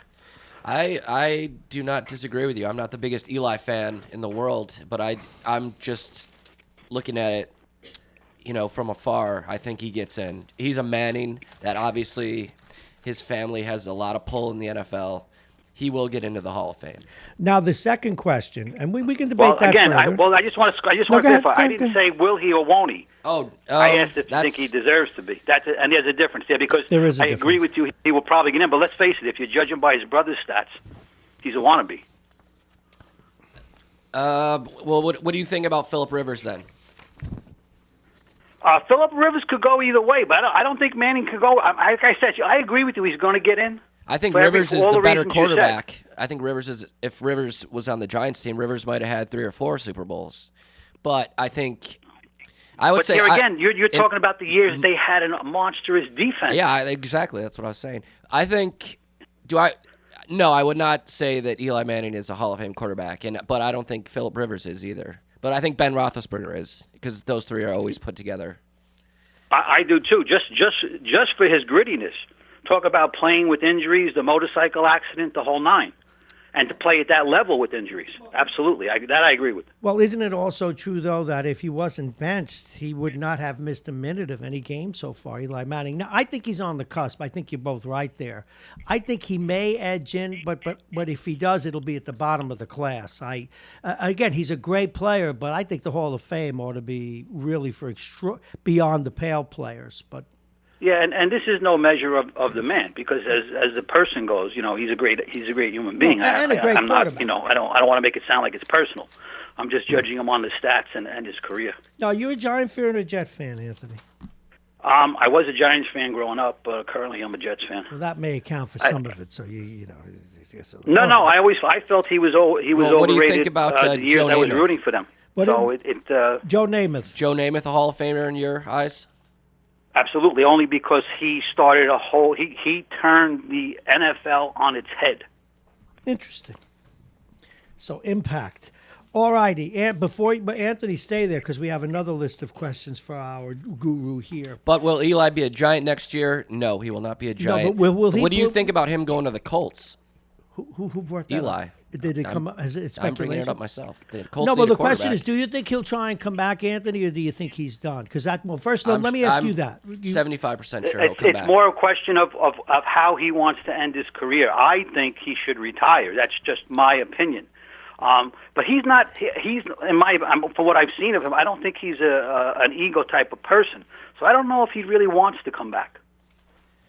He made some comments yesterday about saying how being a backup wasn't fun. So if he's in a situation where he could win a starting job with Indianapolis, with Chicago, who knows where else, I think he might be. I think he's going to come back if he has a shot for a starting job. No chance he's going to come back to be a backup. But I think it's got to be a team that's at least ready to make the playoffs. I don't think he's going to come back. And a team that doesn't need the quarterback running the ball either. It needs to be a pocket That's team. a given. That's a given. No team that needs a mobile quarterback is going to consider him, whether it's starter or backup.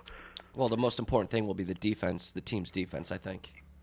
Yep. Take control of the pace of the game. Okay, who? This is the next question. So we've got all 3 agree. See, I think he's going to retire. You 2 think he's going to stay. We shall see. All right. And both of you, I say he ekes into the Hall of Fame. And I'm on the bubble about whether or not, literally on the bubble. It depends on their standards. But he goes right up to the door and he gets left outside. All right. Who will be the new coach of the New York Giants? Dum dum dum. Sounds like the Baylor coaches. Yeah, how did this guy Thule go to the top of the class that we saw in the paper today? Talk to us, and then we'll get Anthony's take. And do you have that list of the coaches there? I just actually threw mine out. He's been Yeah, I'll present it to you. And very impressive with Baylor. He was very impressive with Temple. He totally turned around the Temple football program, and he was the Giants' offensive line coordinator for a few years. Do you know this guy, Anthony? Not really. My personal pick would be McCarthy. Yeah, well, you had to hear the other day. Jake was talking about performing unnatural acts with the man. I mean, you thought that much of him. Why is he so good? I just think because he's a fundamentalist, and I think that's what the Giants need. They need to get back to basics, and play football. Aaron Rodgers had a lot of flaws coming into the NFL, and Mike McCarthy fixed him up and made him a great, all-time great quarterback.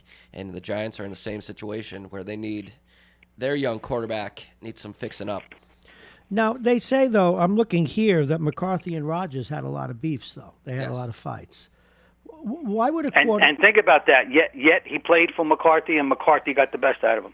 So think about Got a that. Super That's Bowl. what makes him a good coach. Yeah. Okay, I'm learning this because I'm that's why I'm such a big Eli fan. It was Eli that brought me back to football. No interest. I had minimal interest because I used to play in this league that was on Sundays, this hockey league. But he brought me back to the game just the way he carried himself. Okay, I'm going to mention some other names for you, gentlemen. I'll mention the names and then Jake, you, and then we'll see what. Well, the only two that I know that Josh McDaniels. What's the his Giants deal? have actually asked for permission to talk to McDaniels, and there was another guy on the list. I don't have it in front of me because someone took it, but they asked for permission from. Take the damn thing. Yeah, but what Lindsay started this. Insulting Bob has now become a trade name. And I believe they also asked for permission to talk to the Chiefs' offensive coordinator, Eric Bieniemy. Eric the enemy.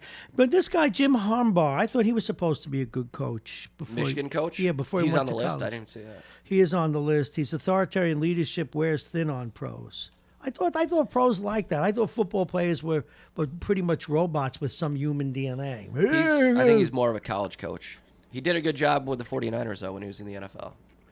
Okay, and who's this guy, Chris Richard? Cowboy? Okay, hey, here's your freaking paper pack. I hate both of you today. I hate everybody. Never haven't. Well, even listen, I heard this guy. Lindsay's preparing an RFP to insult Bob as a livelihood. What, you have something to say, Lindsay? Good. No, good. You're finally quiet. This is excellent. What? She must be drinking her tea. No, she's not. She's bewildered. She's run out of insults to give me. What's that thing I on don't your think so. forehead? She's just catching a Why second don't wind. you tell the story 13 years ago when I broke a rib protecting you? Cracked a rib. Yeah, it was your fault though. You shouldn't went that fast. I was running. We were down. I don't know where we were. Down in the That must boardwalk. have been some sight you running. No, here's what happened.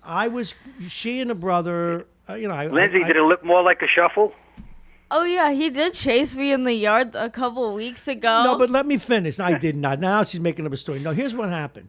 That we were in a rush to get. I forget where we were. We were going to some train show or something, and she was still a baby in the crib, in maybe a year and a half, in the in the carriage, and Ian was next to me, and we were running, and everybody was laughing, and then Ian cut me off and got under my feet. But what did I do? I did not let go of the carriage. Yeah, but you I should fell have on my told chest. Ian I fell to on be my chest and careful. cracked a rib. Shut up. Yeah, I'm in charge now. Okay, let's get back to what we were doing. Was that the same rib you broke a couple of years back, tripping coming down the steps? This was a front cracked rib. The other one was back and splintered my spine. Now, was that a top step or a bottom step you tripped on? Then it was three steps from the bottom. You miserable creature. Stay there. We're going to get back to. All right, what more stuff? Okay, the handicapper has just done the rest of his studying. What do you got? Mr. Handicapper. Yeah, I was just looking over the list of the Giants coaches. And what do you Amazingly, think? Get on the mic. The Cowboys coach who's about to be fired is on the list, which would be really interesting. He was the old Giants backup quarterback. What was his name? Jason Garrett Oh, he was a backup quarterback? from Princeton. Did he ever actually throw the ball in a He got game? in a couple games. Oh, he did get in a couple of games. The only Never cared for him. The Never only cared for him. backup quarterback that I know that's really made a career out of it is this guy Fitzpatrick. He's actually made a career being a backup. Well, you're talking about head coaches now. The Bills' backup, Frank Reich, is doing a pretty good job with the Colts right now. So I guess they sit back and learn like minor Exactly. league players. Hey, is that skinny pencil neck geek that's on the on football? Did he used to be the backup quarterback for the Jets? What's his face's son? I can't think. All right, I got more sports stuff I've got to ask you. While I've got you here, what a mess I made. All righty, Anthony. Yeah. Dylan Betances.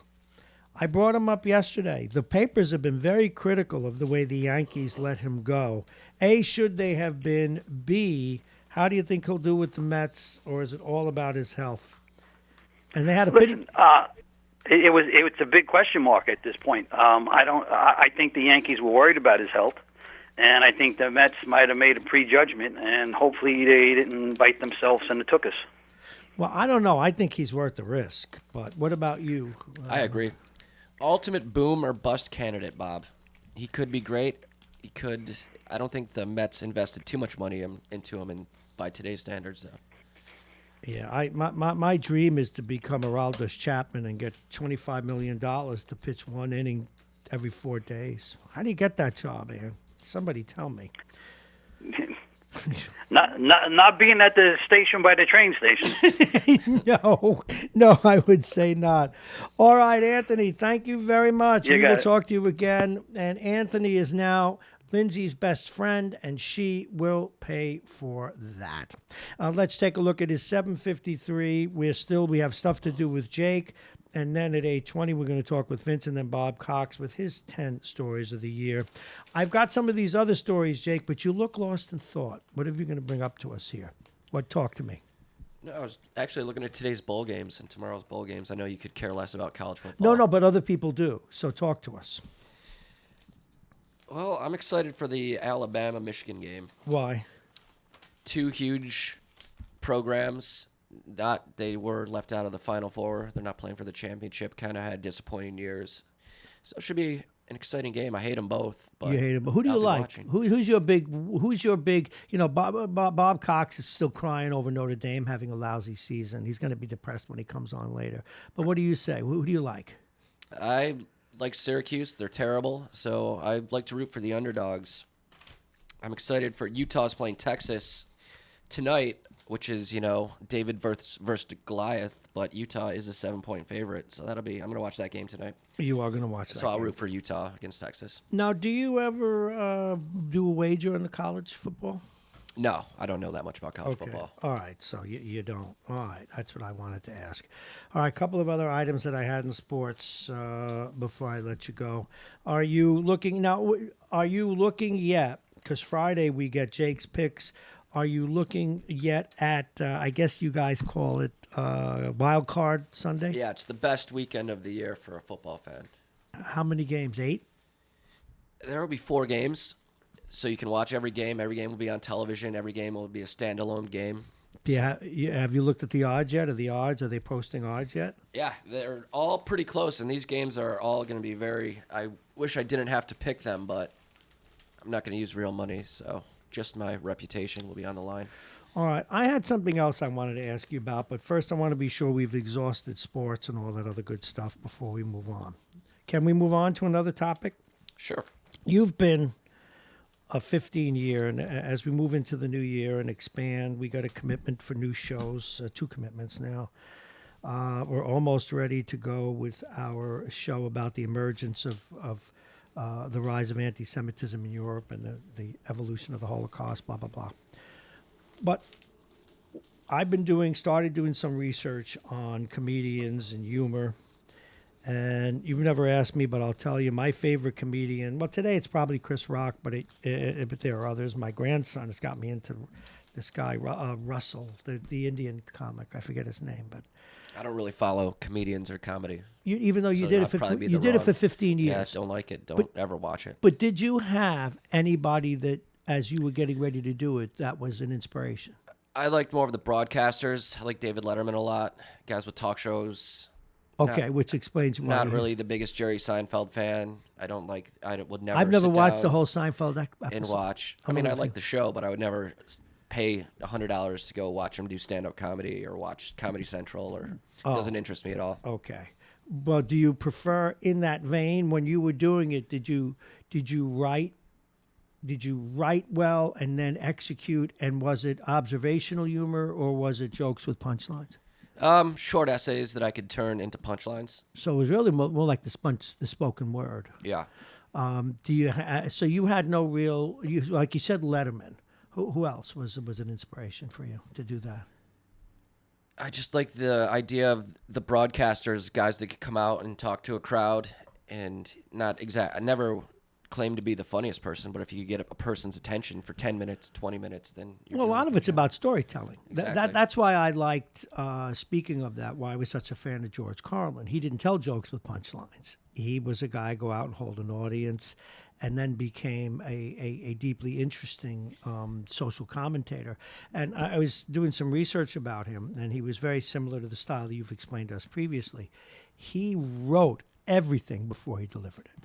None of it was done improv. I mean, obviously he's a genius. Oh, it was wordsmith beyond belief. Famous genius. But I will say a guy that I met throughout my years doing comedy was a guy, he's kind of a legend among the legends. You'll hear Seinfeld when, he has that show, Comedians in Cars. Right, yes.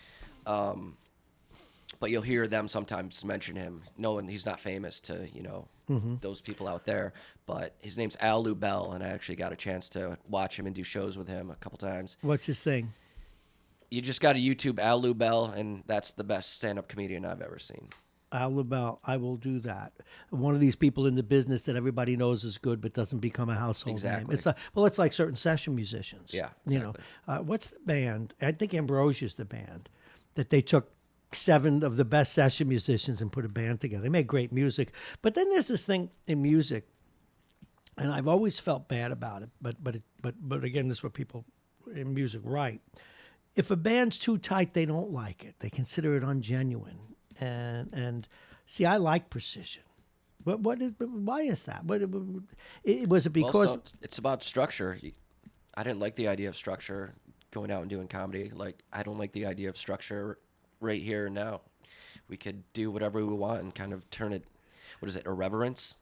Well, actually, yeah, I agree with you, which is why I'm doing this rather than some of the Uber formatted stuff. And it's actually apropos of this conversation. One of the things that hot in here.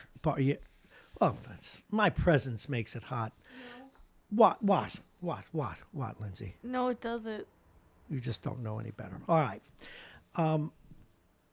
What I thoroughly agree with you about. Now, you need formatics to be enough to be commercially successful, but Stern is proven, Don Imus is proven, Seinfeld in his own way, and the aforementioned Carlin and yourself in terms of what you're saying, is that you don't have to be uber locked into format to be interesting.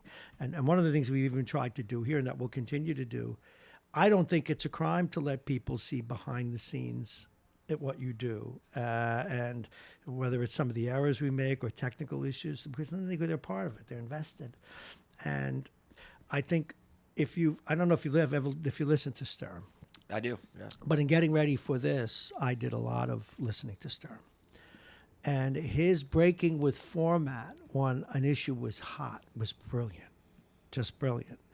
And similarly, a guy like Carlin finally got to the point, says, well, I got to be me. I got to do what I do, and I'm either going to sink or swim with that. Do you think you'll ever do stand-up again? I hope not. Why do you say that? No, I would consider it. We had talked about maybe myself doing a show here for a half hour or an hour. So maybe to get ready for that, I would go to some open mics just to get back to the point where I'm in charge and leading the ship. Got that. You need that. It's kind of nice to sit back and let you drive. No, but that's true. But that'd be nice to have you do that. You get your chops, get on this side of the mic, and do what you do. That's why we're here, and that's eventually is going to happen. A number of different things like that are going to happen. So you just might do it. I've got a friend out in he lives in Las Vegas half the time, in New York. Would you come to one of my shows just to heckle me? I wouldn't heckle you. I would come, though, to support you, and I would come to see what it's like. You know, I'm one of those geeks that's, like, interested in process. Like, what's the process? How do you do it? What's that, puppy? No, you're not. I'm not what? Interested in process. Oh, see, now that's what we call gratuitous. You're just picking at me, and you don't even know what I meant. No, I'm not. See, that's you're going to make a great wife someday. Totally contrarian. Just like Gaga. Oh, right. Yeah, that gets it done. That's our grandmother. All right. Here we go. We've got to take a break. It is 8:01. When we come back, we're going to open up the telephones, 914-222-3141, and then we'll talk with Vince at 8:20. And the question will be, will Eli Manning be back? That's number one. Who'll be the next coach of the Giants? Will the president get removed from office? What do you do special when it comes to New Year's? When we return, we need to go to the weather first. And the weather is brought to you exclusively by United Hebrew of New Rochelle, voted one of America's best rehabilitation and senior care campuses. And it's right here in New Rochelle. Visit uhgc.com. They're both complaining that it's hot. I'll lower the heat. It is 38 degrees, at least outside it is. Inside they're saying it's warm. It's not warm for me. Getting up to 47 today, partly sunny. The temperature will average out though at about 45 or 46. Tonight, whether you're down in New York City or here in Westchester, partly cloudy. The temperature 32. The wind will be 5 to 15 miles an hour. Wednesday, mostly sunny skies. The temperature will be 39 degrees. The wind will be out of the west, 10 to 20 miles per hour.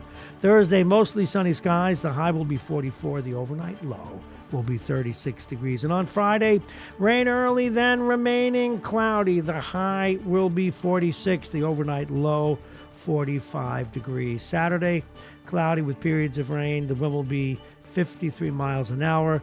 The overnight low will be 35. This is Radio Westchester. I'm Bob Marrone. This is Mornings with Bob Marrone. I am he. It is Tuesday, December 31st, 2019. Happy New Year to one and all. Again, we're not there yet, but we'll be wishing you that at the end of the show and into tomorrow. Coming up in just a few minutes, we're going to talk with Vince Russo. Wish him a happy New Year.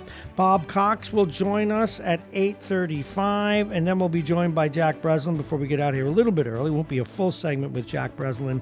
He is Mass Communications and Ethics at Iona College. Now, what Bob Cox is going to do, now he was here yesterday for his usual visit. And during his usual visit, we went over all his top stories for the month. And so we challenged him to come on today and tell us his top 10 stories of the year. So he will be doing that. The top of the hour is brought to you by Aging Issues Management. Their buddies at Aging Issues Radio, the law firm of Payne & Kahn, Plug-in Virtual Reality, and Dominic's Cigars. Dominic's Fine Cigars, licensed retailer with big selections, including Arturo Fuente, Padrones, and more. Dominic's Fine Cigars, located at 204 Boston Post Road in Larchmont. Now, I can tell that Jake is going to challenge us. He's got a trivia book. He's looking at me. He wants to ask me questions. I don't lose, Jake. I don't lose. Feel free to join the conversation. 914-222-3141. 914-222-3141. And how did I miss? Someone just called, and we're going to get right back to them. I open the phones, and they call right away. They're there. Good morning. You're on Radio Westchester. Hey, Bob. Tom. Hi, Tom from Pelham. Tom from Pelham. First of all, Thomas, Happy New Year to you and yours. That's number one. Number two, and we're going to do some trivia in a minute. You should hang with this.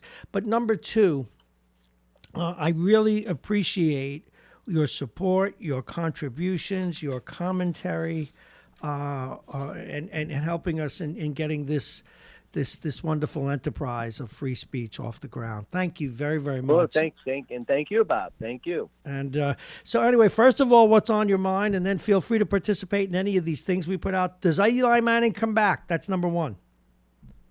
I think he's got some football left in him, and I think the NFL definitely doesn't have 32 top-notch quarterbacks. So I say yes. What do you think, Jake? Your mic's on. Interesting Yeah, I take. think he'll come back, but not with the Giants. Okay. All Not right. the Giants. No. I forgot to say that. Not with the Giants. Okay. The ship has sailed. Number two. And his brother has already set the Manning mark of it's okay to leave one franchise and go to another. Okay. Number two. Do you have a horse in the race for who will be the new coach? No, I haven't really thought about it too much. I think everybody's made a great point. Jake made a great point about the about the Baylor coach having some experience with the Giants, and who was it? Anthony brought up the other one about the quarterback, or was that Jake again about with Rodgers being kind of molded by McCarthy? Okay. So I don't have a horse in the race. I'm really a Jets fan, so I don't dislike the Giants like I dislike the Rangers, and I terribly dislike the New York Yankees. In football, I care for both teams in New York. You hate in the other sports. Did I hear you say you dislike the Rangers? Yeah, I'm not really. It goes back to, I don't know. You know what? In '94, the Ranger fans sort of got over. Potvin sucks. Yeah, the Ranger fans kind of went over the edge in '94. I mean, but I couldn't blame them. They hadn't won a championship in most of their lifetimes. In 1940, then 1994, and here it is. My Islanders are starting on that same thing now, right? 1980, 1920, 2020. Bob, the Roaring 20s. Yeah, well, The Roaring even 20s. I What do wasn't you there. think? I know where you're going with this. I wasn't there in the Roaring 20s, just to clear that up. Nah, I didn't even think about it, Bob. To be Hey, honest, I'm proud of your team. I'm overcoming a cold that's stuck with me almost 3 weeks now. I haven't called you because I couldn't talk half of the mornings I woke up. Well, some people say And I then- can't talk any of the mornings that I wake up. Hey, I have a list Yeah. for you. I was going to call you if you didn't call, and then Jake is going to hit us if you want to hang on with some trivia. These are the greatest players, hockey players, of the decade, as recorded by Larry Brooks, Hall of Fame writer who we've had on the show, by the way. Are you ready? And I want you to Okay. disagree or agree. Number one, Right. Sidney Crosby Oh, agree, of course. of the decade. Number two, Alex Ovechkin. Agree. Number three, who's fast going to become number one, Connor McDavid. Yeah, he's got great talent. He hasn't taken his team to the next level like the other two guys have. That's true, but he's gonna. I've never seen anything like him. But okay, I don't know. I don't know. I don't know if you'll see Edmonton winning. They're not going to win this year. They don't have No. the team this year. they don't have the defense or the goaltending. All right, number four. Now this is going to shock you, Jake, and my guest Tom, because even I don't agree with this one. But they have number four, Henrik Lundqvist. As great as he is, I don't think he's number four. But what say you? Wow, that's a pretty high ranking after the previous three guys. Okay, number. Great. Go ahead. Is this the top 10 or how many players are Top on there? 10, no 12. He's got the top 12. So we're going down. Top 12? And you could remove All right. them. Like this next guy, I have actually is 7, but he's got number 5, Eric Carlson, the great defenseman, played with Ottawa. And number 6, I thought should have been moved up, Patrick Kane. Yeah, I would move him up. If I was picking a team today, I'd pick him over Lundqvist. Yeah, me too. Number 7, boy, I don't like him because of what he did to Pacioretty, but he really has impressed me. Zdeno Chara was an Islander, by the way. Yeah, wow. Boy, the longevity of that player. Yeah.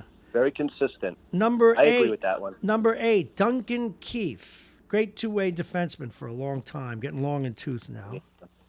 Yeah, excellent. Number 9. U.S. born, right? Yeah. Number 9, Drew Doughty from L.A. We don't see him enough, but he's a great player. Wow. A little unhinged. He is a great player.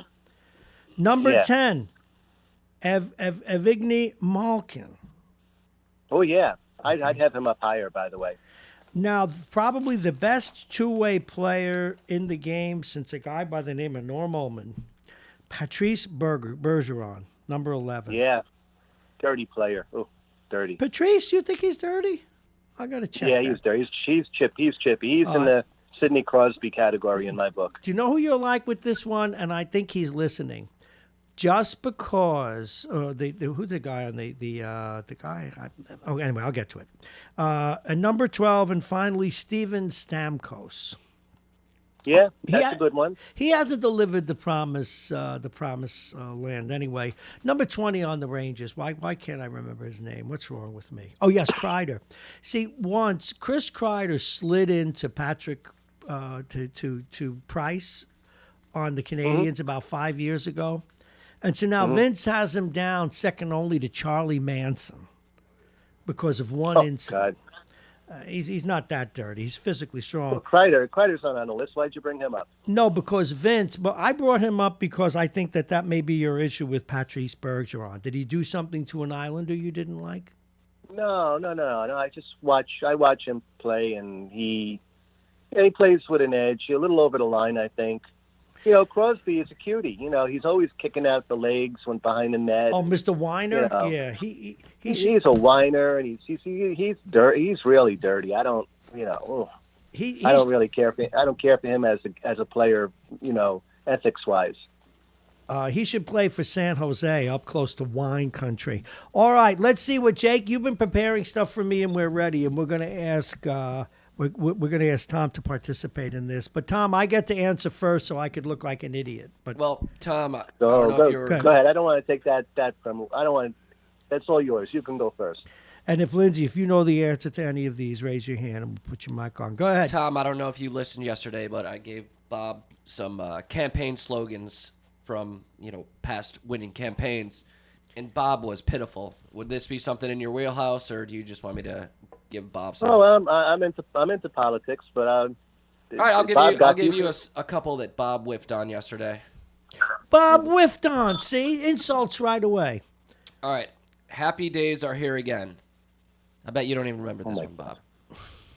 Happy days are here again. Oh, God. This is nothing recent, right? Go ahead. So, Lindsay says she knows, but first, Tom, go ahead. Can I just ask a question before I throw out a guess?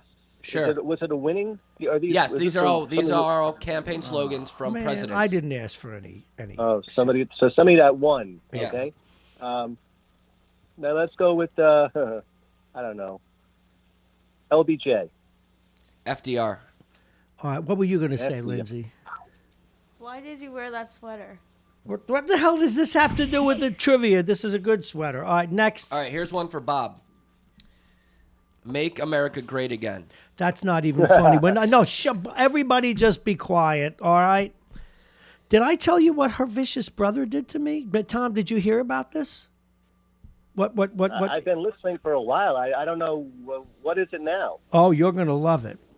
Again, I'm very close with my grandkids, as probably you can see. And if Ian ever has a problem, or you dial in 9, they have special codes. We'll leave it at that.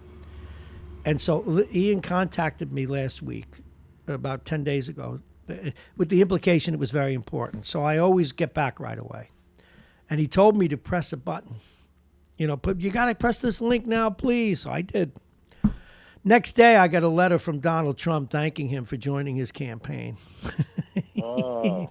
Anthony loved it. All right. Give me the next one. Go ahead. All right, you guys will get this one if you will actually think. Oh, perish the thought. That eliminates Bob. Yeah. Don't swap horses in the middle of a stream. Don't swap horses in the middle of a stream. No, I could hear you. No, don't swap. We used to ride horses, but that's no. Let me see.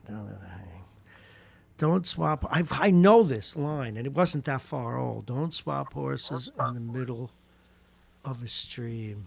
Teddy Roosevelt. Wrong. What? Yeah, nice. Go ahead. We have any other guess? Tom, are you alive? How about Lincoln? Yes. Well done. I knew guess you he's a would get little that more one. smarter than you. A little more smarter. Great English. We taught you well. A little more smarter. A little more smart or smarter. I have to be pedantic. Okay, Bob, here's one for you. Okay. I like Ike. I'm not even going to answer that. Move on to the next one. Oh, but people of a certain age, if they're young, Ike was the president. Eisenhower, that was his nickname. And go ahead. It's morning again in America. That's easy. Very easy. Go ahead, Tom. Mr. Easy. Bob, come on. Ronald Reagan. Yes. Yeah, even I knew that one. Then why didn't you say something? Shut up. Go ahead. All right, this one will be tricky. Return to normalcy. You did this yesterday. Return to normalcy. I didn't give you the answer though. No, you did not. Return to normalcy. Return to normalcy. I could hear you, right? No, I don't know what. Wait, Tom, you get a shot.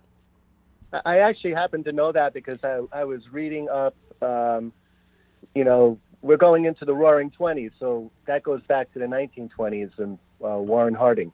Very good. Wow. Hey, I got Woodrow Wilson right yesterday. What, Lindsay? Get it off your chest. Never mind. All right, what else you got in your little bag of tricks? All right, last one. This was from yesterday. Go ahead. Bob whiffed. Tippecanoe and Taylor too. I know you didn't give me that one yesterday. Zachary Taylor. Wrong. Who? What? Tom? Ah, I should know that one. But you don't. Canoe. I know that was one way back, another way back one. Yep. You know, people could see you making those faces. It's Tippecanoe and Tyler too, right? Yes. Oh, Tyler. Oh, God. I said Zachary Taylor. You have angry eyes. Oh, I could just spit it out. It's got to be it's got to be something back in the early on. Mm-hmm. Teddy Roosevelt. I'll just keep mentioning him until I get one. I'm gonna. Go ahead, Thomas. How about William Henry Harrison? Yes. We need some music or something. This is very impressive. That was a pure guess. Pure guess. Very impressive. What did Bob? Did Bob get right? What's that? I don't think Bob got one right. No, he got the Make America Great Again. Didn't you get that? You know, really, you know, let's see. All right, fine. No, be quiet. Yeah, you knew that. Hold on. Morning in America could be the Bob Marrone morning show. Exactly. Morning in America. All righty. No. You can't play with that on the... Bob, you got the greatest slogan now, the station at the station. Yeah, I know, and I actually appropriated it, and he let me. But when Bob Cox wrote a column about us, and he mentioned the station at the station, and I said, I'm going to keep that. So I have to, he coined it, but I took it with his good graces. Hey, listen, I got to go to my next guest. Thomas, thank you very much. Right, Happy New Year, everybody. Happy New Year. And it's... once again, it's 8:19, and we will be hearing from our next guest. It'll be annoying because Vince Russo is always annoying.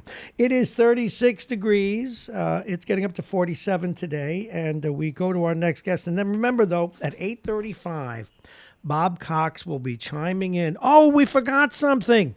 I want everybody to be ready. Lindsay, can you sing Happy Birthday? Why? We're going to sing it to Tom. Happy birthday. Sing or no lunch. Happy birthday to you. Happy birthday to you. Happy birthday, dear Tom from Pelham. Happy birthday to you. Why are you afraid to sing? You know how to sing. What's wrong with you? I don't know. Monkeys. Chicken. What? Monkeys? All right. That was. Did we miss Vince? Yeah, we did. He's going to be annoyed now. Let me get him on the phone. Pick up, you miserable cretin. Yeah, he's there. All right, our next guest, he's with us each and every day, kind of keeps me sane, from North Jersey, from the bowels of Republican politics. And when I say the bowels, I mean, we're talking about the colon. Please welcome Vince Russo. Good morning, sir. Good morning, Bob. Do you realize all the abuse I'm withstanding today? Good for you. From everyone, including my granddaughter. And all righty. Let me just say this right off the bat. Yes. Chris Kreider is a very dirty player. See, you were anxious to call. I knew that it was like sandpaper on your bottom, wasn't it? the other thing is Zdeno Chara is the most overrated player of the decade. All he is big. He's a punk. He gets involved in stuff, and you see he waits at a little rat face to get in between him and the other players. Jake? Yes. He broke the neck of a guy on his team. Maybe the guy's fine now. He did that. When you're offended, you develop an overly biased opinion of these people. I don't like Zdeno Chara either, but go ahead. If the play goes down, the play goes down the other end, Chara needs to call Uber to get back to the other side of the rink. Are you kidding me? Put him in the top 20 is ridiculous. I don't like him, but he's a good defenseman. He's going to wind up in the Hall of Fame. As far as Lundqvist goes, he's been up until the last probably 2 years, he's been one of the most consistent goaltenders in the league. I mean, year after year, he's been great. So I would put him in that category. Number 4th of the best players Well, of the not decade? number 4 overall. I would put guess. him, yeah, maybe he was one of the top goalies, but I mean, you know who gets underrated that way? Your Carey Price. And so does a guy, in Boston, the people are nuts up there. I don't know what they put in the water. But, Tuukka Rask has been a top goalie for 10 years. Same thing with the guy out in L.A., right. the guy from Connecticut. Yeah. There's been a lot of good guys out there. I mean, I think Connor McDavid, is going to be a great player. I wouldn't put him in that right now. I think he's the best player today. Well, have you watched? Yeah. Okay, here's what I challenge anyone to do. Jake, have you done this yet? I challenge anyone to go on YouTube right now and put the greatest 100 goals, he's only played 3 years, of Connor McDavid. Vince, I'm telling you, he's insane. The only guy better than him at carrying the puck up the rink, it was Gretzky, but Gretzky was another species. When he dies, they have to put his brain to science. But this guy, there's a highlight of him, and I'm not kidding. All 5 guys were back and skated through all of them. He's the only guy, even Gretzky didn't do this, who will actually take it on a 1-on-2. He'll say, no, I can beat both guys, and does. Yeah. He's insane. Well, I'm not saying he's not a great player. I just see, I just want to see him over the long term and see how he does. Yeah, but you and I could be dead by the time we don't Well, have same thing like with Stamkos. I mean, Stamkos has been an outstanding player. He's just not been on teams that, have been all that superior, but he's been a wonderful player. Stamkos is the Andy Bathgate of his era. Never won anything, but a great player. He's got to show that he can carry that team, and he hasn't yet. And he needs to do that. He's the new Ovechkin, and not as good. Ovechkin is just ridiculous. But Ovechkin has got that shot from the left side. So we did want to get you to weigh in a little bit on football, and see if anyone can beat Jake, who's now he's $400 up. Do you believe that Eli Manning will be back next year? Yes. With some team. You do. Why? He's going to be somewhere. I mean, he's still a good player. I look at some of these teams that are really, really horrendous. I mean, I'm sure somebody's going to take a flyer on him. It can't hurt. I guess it can't. But Jake, you mentioned, totally and I cut agree you with off that. before. You thought of a team for him. Colts, Why Bears, the Colts? teams that are ready to win, they need a quarterback. Well, Indianapolis doesn't have a good quarterback? No. Wow. Okay, that shows what I know. See, Lindsay, you don't remember this because you weren't born yet, but my daughter and I were in Hershey, Pennsylvania in the middle of a blizzard. And we were down watching a minor league hockey game. And we got stuck. You remember this story, Vince. We got stuck in a hotel with no boots, no gloves. It was a spring blizzard. It came out of nowhere. We had to buy work gloves, and I had to buy rubber boots and carry my daughter. She was about 6 or 7 then, everywhere. And that was so we were stuck in the hotel room, and we put the TV on in the morning because we couldn't go anywhere. And we saw the trucks leaving Baltimore when the Colts left in the middle of the night. That's why I don't trust sports. People who own sports franchises are second only to Wall Street at being lowlifes. Business first. Legal crooks. Vince? Let me put in this parenthetical, by the way. Tippy Kiddo and Tyler, too. It's not Taylor, it's Tyler. I know. Was William Henry Harrison. We got it. Yeah, we got it. Oh, Yep. So you wanted to join that, too. And what do you think of my granddaughter picking the hell out of me here today? You You deserve it, that's for sure. Moi, I am innocent. I am innocent as the See, driven. I'm not the only one. No, you're not the only one. You're going to be the only one who gets their head stuck in that window when I slam it on your neck later. It's going to be a lot of fun. Do you like trains, Lindsay? I don't know. Do you like train tracks? I don't know. Would you like to play on the train tracks later? We can arrange for it, Lindsay, I've known your grandfather for, better than 60 years. Oh, God. And I got to tell you, he is a knucklehead. Yep. Yep. Oh, yep. He spilled popcorn on ladies. Did you hear that story before? Totally fabricated No. and fake news. No, this is. Okay, so basically what happened was there was these ladies that were sitting on the step, and by accident he spilled popcorn on it, and then he looked at me and then he said those ladies were hot. No, that isn't how it happened. We went, Staten Island has that Richmond Town, the historical thing. They had this fair back in 2016, I guess it was, and I took it to the fair. And we were in this historical building, like a 150-year-old city hall kind of deal. Right. And the way with my progressives, I miss steps a lot. Yeah, right. And I stepped out from the door and I dropped my popcorn and it fell all over these two people. I guess they were women. By accident. No, it was by accident. And the popcorn got all over them. Yeah, but then you turned to me and said that they were pretty. I just turned off your mic. They were what? You turned to me No, and they, said, they were pretty, but the popcorn was so beautiful. you admit it. It was beautiful pop. Yeah, but I didn't spill it on them on purpose. Yes, you did. No, I did not. And they should have worn longer skirts, and I wouldn't have looked at them. Anyway, Vince, before you go, where do you think we're headed with impeachment in the new year? Well, I think it's going to go to the Senate. I think they've already decided that he's not going to be guilty, and it's going to be a show trial, so to speak, and it's not going to go anywhere. And Trump's going to claim vindication that he didn't do anything wrong, and it's just going to embolden him to keep doing crazy stuff. Well, he does do some weird things. I don't know if you were listening earlier. We did some of the tweets that the president said. He had to back off on them. In fact, the other day, he inadvertently broke the law. He didn't realize that it was against the law to out the whistleblower.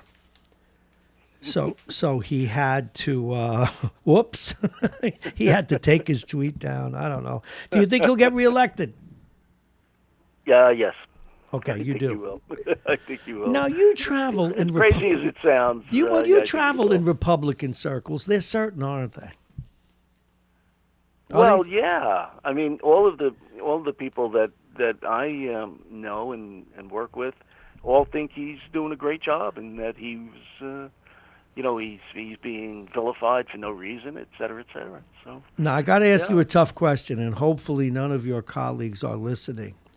Do you think these same people who are saying this actually understand the Constitution? Yes, yeah, some do, some don't. So then they don't care. I don't know if they. Well, I think they really believe that he didn't do anything wrong. As baffling to me as that is, they really feel he didn't do anything So wrong. they think then that there really is a deep state, and that the FBI and the CIA and the intelligence community and judges who aren't white, or judges who are Democrats, or Democrats in general, and the press, and all these people are in some great conspiracy to get him out of office, and that there's a deep state.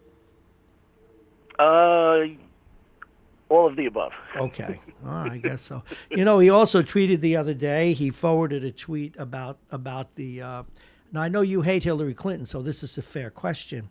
It is true. No, but what's true? That she had that she was running That I hate Hillary Clinton. Oh, no, but that she was running a child sex ring out of a pizzeria. Oh, no, well, that's silly. But why did that is silly. But she was running a money laundering and influence peddling scheme out of that foundation. Who says? Her and her Where did you get her this? husband were doing that. Where did you get this? What? Where did you get this story from? The Daily Caller, Breitbart? Where did you get this one? What? Come on, that's pretty common knowledge. I mean, all of those speaking engagements and all of that other nonsense that they were doing, they were shaking down every country in the world. You know what? They were doing God's work. Yeah, God's... No. They were doing... That was an honest-to-goodness philanthropy, and all they were doing was trying to raise money for people. And I can't... Yeah. Right. They were raking in millions for themselves, because she was Secretary of State, and he was over there flapping his gums about whatever it was. And so what do you think they did with the money? Well, they gave it to UNICEF, and they gave it to the Jerry Lewis Foundation, they and did do some of that stuff. Not one penny of that money. Not one penny. Not one penny of that money wound up in their bank account. Not nonsense. Chelsea was on the board or something of this. She was making like $3 million a year. Jake, Jake, I'm reeling him in. Hey, Buck. Trying to sell a bridge. I haven't done that. One day we have to explain what a buck is. Maybe I'll do it right now. See what Vince and I. You don't want to get into Vincent Foster, do you? No, don't even go there to Vincent Foster and the other guy that Hillary's running around killing people. She's a murder incorporated. No, I really did. Here's what a buck is. Vince and I used to play different sports against my brother and one of my brother's best friends. And this one guy, Buck, God rest his soul now, wonderful guy, and let's just say he didn't go to Oxford or anything. So what we would do is my brother had a very bad temper, and so we would tell these lies to my brother about how bad Buck was playing. And he'd yell at Buck all the time. So we would call telling a fake story to get someone incensed. It's called a buck in our lexicon. And Vince invented it. I wouldn't do things like that to people. We're going to have to answer to that someday, Yeah, you're not kidding. Poor Buck. And then remember, we get Buck after my brother all the time. Buck, if you had a better player, that's right. That's right. Well, the guy who hung himself there, Epstein. Oh, yeah. Right? So, of course, he caught the Arkansas flu. Anybody who was associated with the Clintons and could bring, disfavor on them somehow. That was a violin for you. My God. Somehow manages to disappear. Come on, Epstein was in just as tightly with Trump as he was. Yeah, with he was. Well, you know what it was? Trump and Clinton and Epstein were probably three peas in a pod.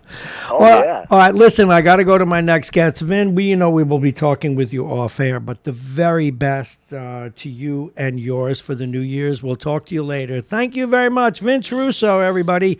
We got to do the weather, and Bob Cox is going to be joining us. Now, here's the deal we had with Bob. He did his deal. And he yesterday did all these stories with us.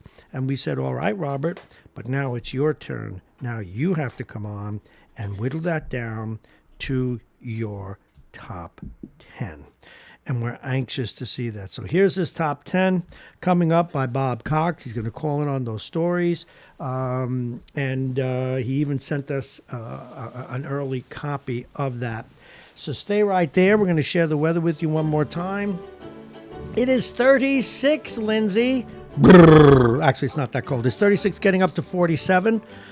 And later today, partly sunny. The temperature will be 46 degrees. We're seeing the sun break through the clouds right now. The wind is out of the northwest, 10 to 20 miles an hour. Tonight, partly cloudy. The temperature 32. The wind will be out of the west, 5 to 15. To Wednesday, mostly sunny skies, 39. And that, of course, is the first day of the new year.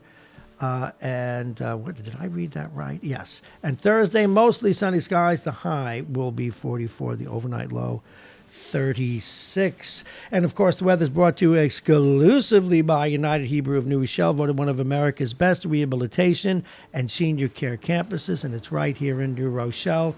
Visit UHGC.com. And the bottom of the hour is brought to you by Aging Issues Management, the law firm of Payne & Kahn, Dominic's Fine Cigars, and Plug-in Virtual Reality. Now, remember, folks, as soon as we're waiting for the city to tell us, as soon as we have our grand opening and all kinds of people come here for a couple of days, we will have free demonstrations of virtual reality. And you can be chased around in one of them by a crazed granddaughter of the host here, Bob Marrone. What's that? Is it true that you met Oprah? I never actually did meet Oprah, no. I met enough people, though, in this job.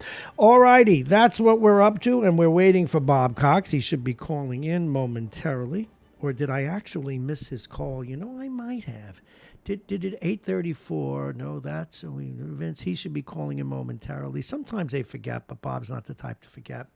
He will be calling in. Now, I'm looking at all the different things that are going on. First of all, other than that, I will be spending the day with my granddaughter now, which is wonderful, and all the kidding that she does aside.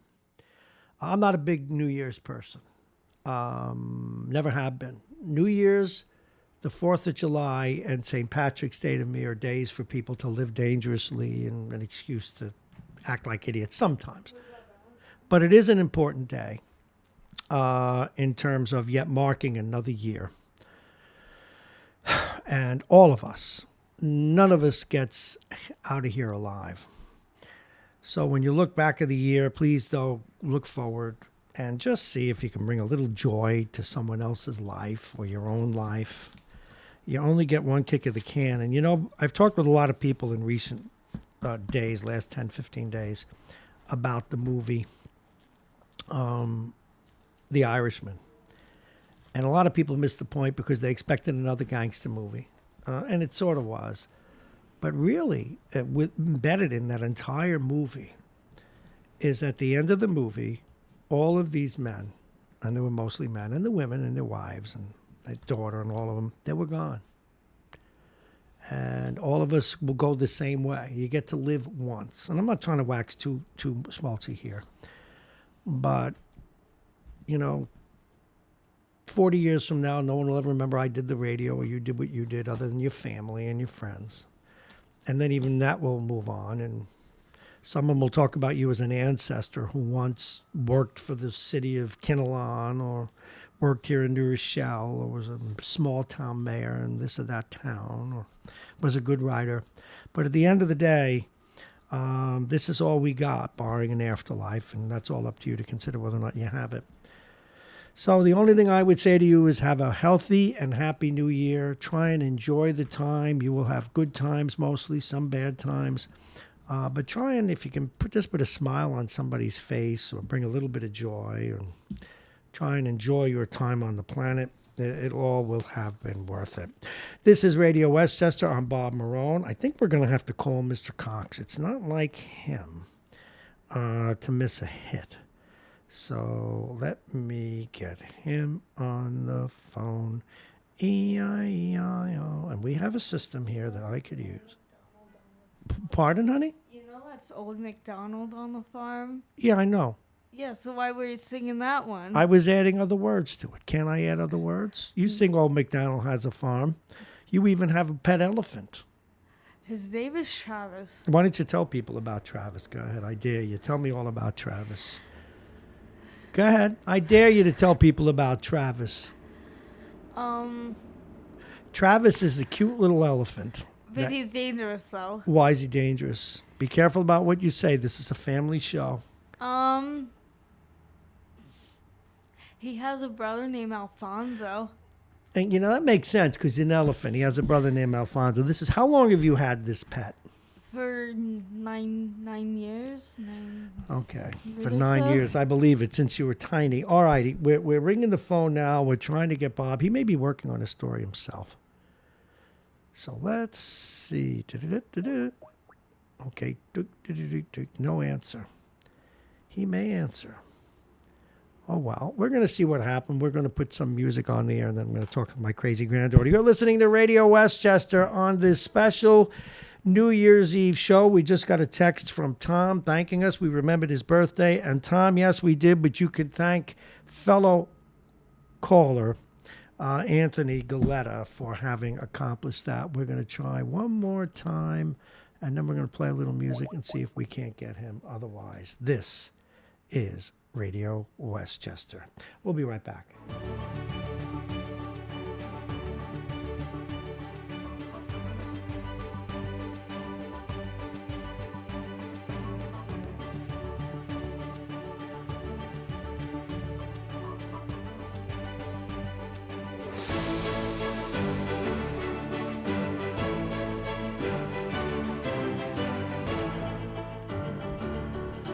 Many of you are probably wondering what she looks like until we reconfigure the studio. Say hello to everybody out there.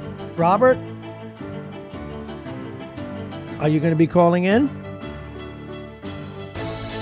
Oh, well, that happens. All right, we're waiting for your call, Robert. Give us a buzz. Oh, well. Oh, okay. No, this phone won't work. I called you on my cell. That's okay. Oh, okay, bye-bye. Say hello out there to people. Hi.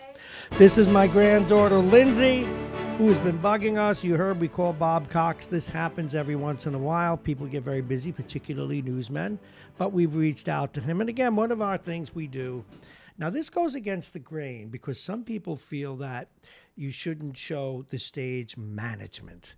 But what we found is that since we started this, and this radio station's here at the train station, it is free speech. It is free lots of stuff that we would include you in it. We're going to try and actually call him because why is my computer... Bob, are you there? Da, da, da, da, da, da. All right. Maybe he forgot the number, in which case we will try and call him again. Da, da, da, da. Oh, I see the problem here. Da, da, da, da, da, da, da, da, da, da, da, da. Ah, technology, the bane of my existence. All right, I know how I'm going to do this. We'll be right back.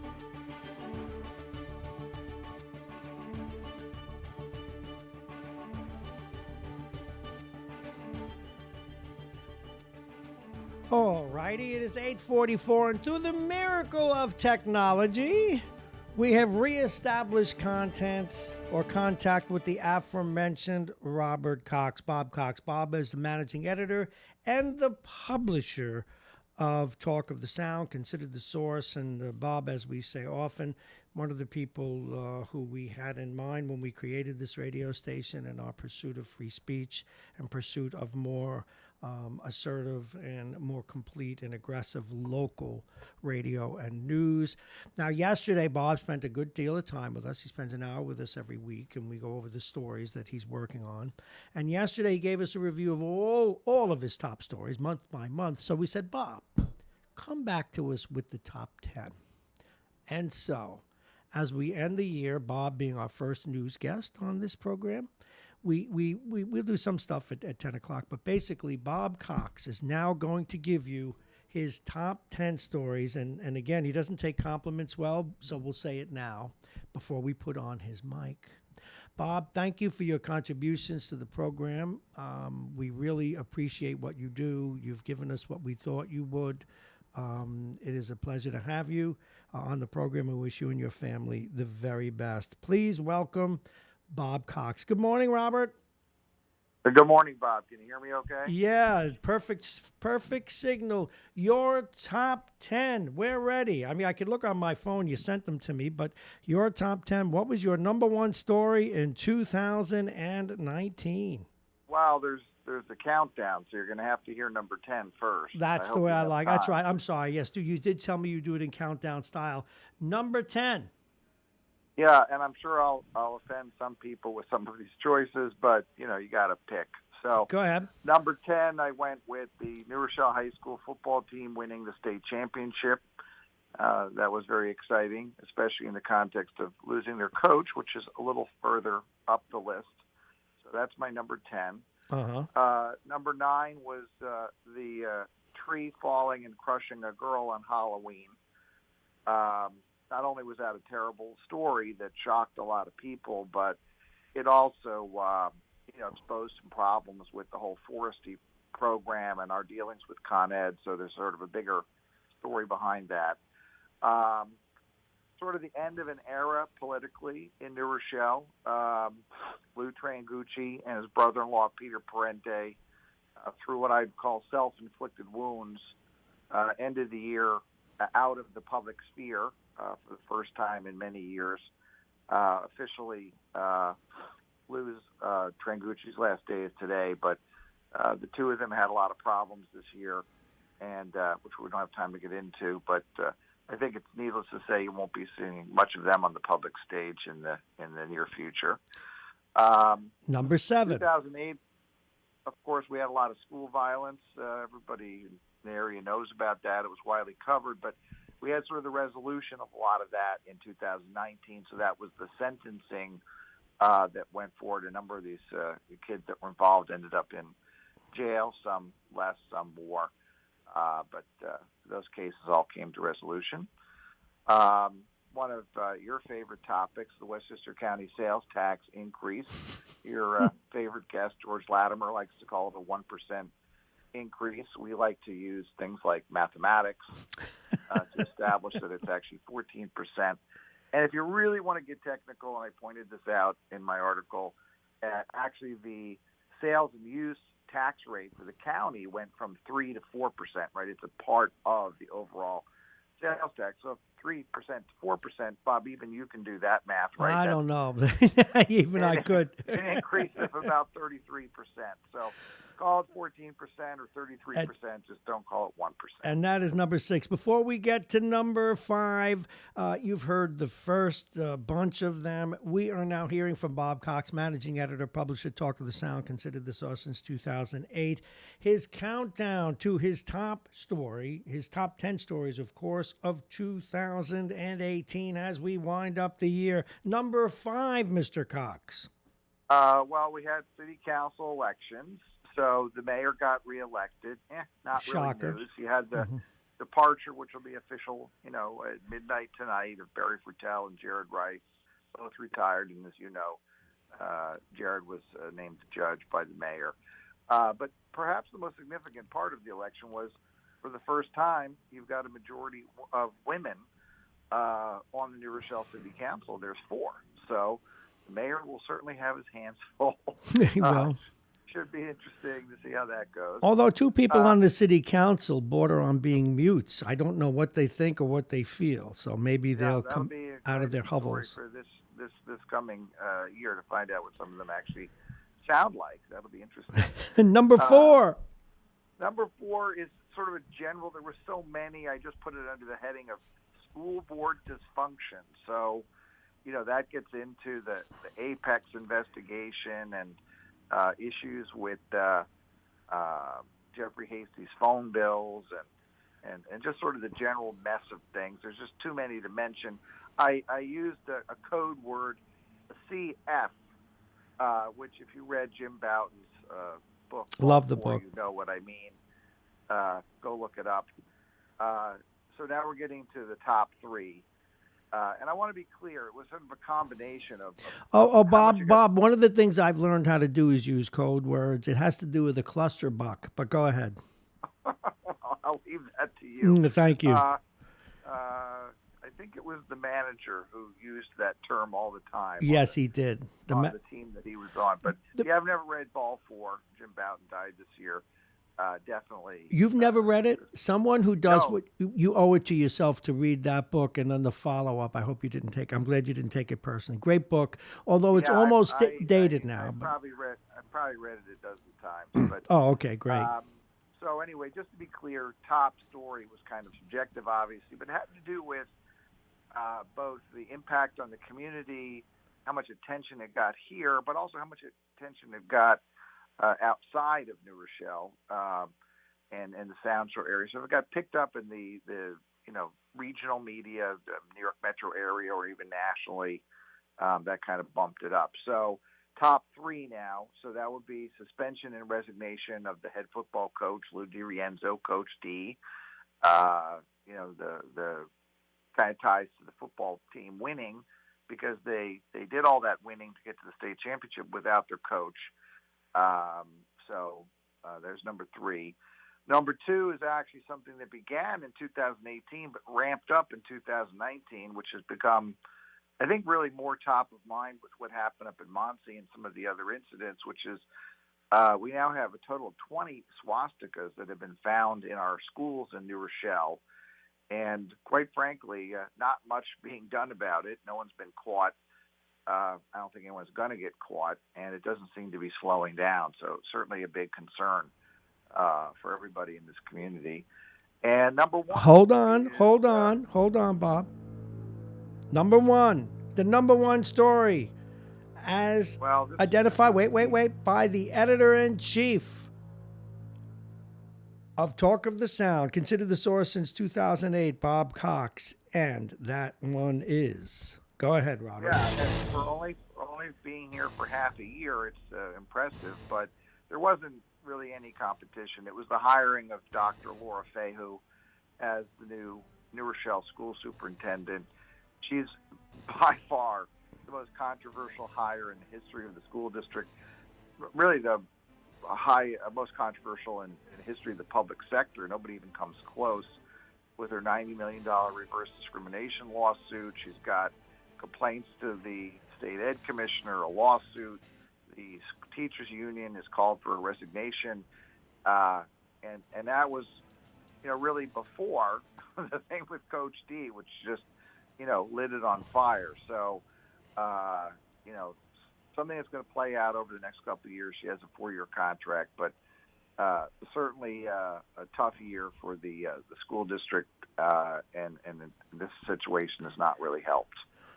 Well, there you go. Those are the top 10. And the countdown to top 10. Bob, before we do let you go to enjoy your holiday, let's look forward to 2020. The other thing is, of course, you've done some deep dives. So if you go on Talk of the Sound, after he gives his countdown to his top 10, folks, you will see some of the deep dives. But what do you believe will be your big stories coming up now in 2020? I mean, you can't know what the news is going to bring, but what will you be focusing on? Well, I mean, at least for now, right, coming out of the gate, because who knows what we'll be talking about next December. But I do think that school security will be an issue, especially as it relates to the failure of the district to implement the recommendations of the various security audits that they've had over the past 10 years, and how it affected the school violence that happened in January 2018, as we discussed on your air the other day. They've never actually gone and looked back at any of that to understand what went wrong, what went right, and how to sort of bootstrap off of whatever was done well, and kind of correct the mistakes, and also hold people accountable. So I do expect that, at least coming out of the gate, we'll see a lot of stuff about school security, because, quite frankly, enough is enough. It's not getting any better.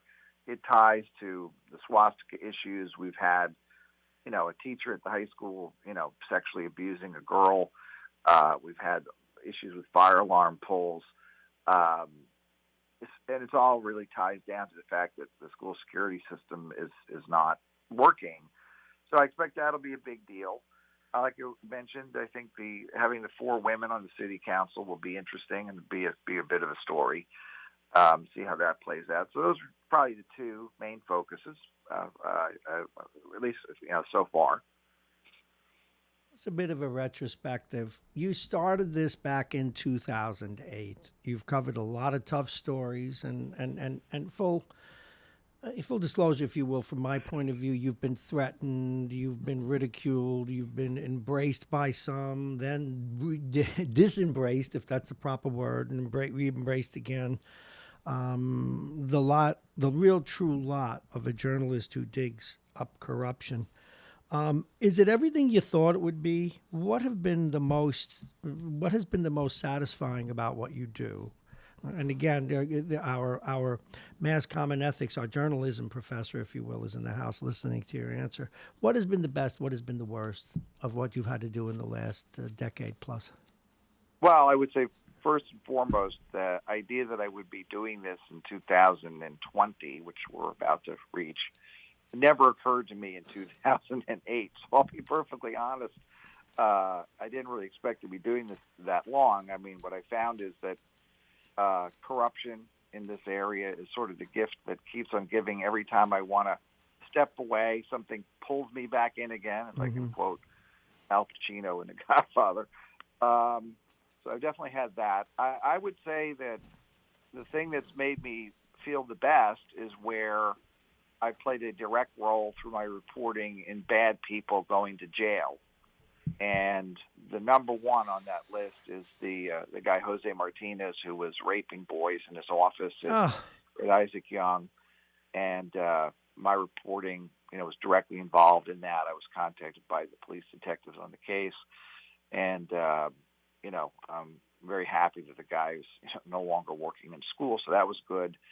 And anything like that where people got found out and either fired or arrested and prosecuted, I feel good about, because anybody who's stealing money from the city government or from the schools is stealing from the whole community, and it's they're really reprobates who deserve whatever they get. And the problem is that you're dealing with, as you kind of alluded to, people who may not be directly involved in the corruption but are very committed to the idea of protecting the system, and therefore that includes sometimes otherwise good people protecting very bad people. And so that's why some of the work I did, I'll take, for example, Aramark, the consulting firm that worked for the school district for 30 years. They were so entrenched, and yet they were criminals. And I feel comfortable saying that because the guy in charge, who I worked on pretty hard, is now sitting in the federal prison in Pennsylvania based on my reporting. So anything like that, makes me feel good about Got a what sense I of do. satisfaction. What about on the other side? What do you have any? And regrets isn't the right word, because you can't do what you do and not realize you're going to take some bumps. But have there been disappointments? Well, I mean, since I'm never optimistic about people that I'm covering doing the right thing, I don't know that I'm disappointed. I think it's probably the thing that's the most frustrating is that people of goodwill in the community are so willing to accept at face value things that don't make any sense.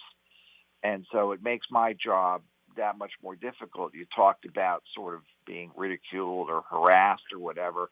I mean, that's largely gone away based on the body of my reporting. I mean, after you've sent a number of people to jail, people start to realize that maybe you're telling the truth. But it is frustrating that when I'll give you one example.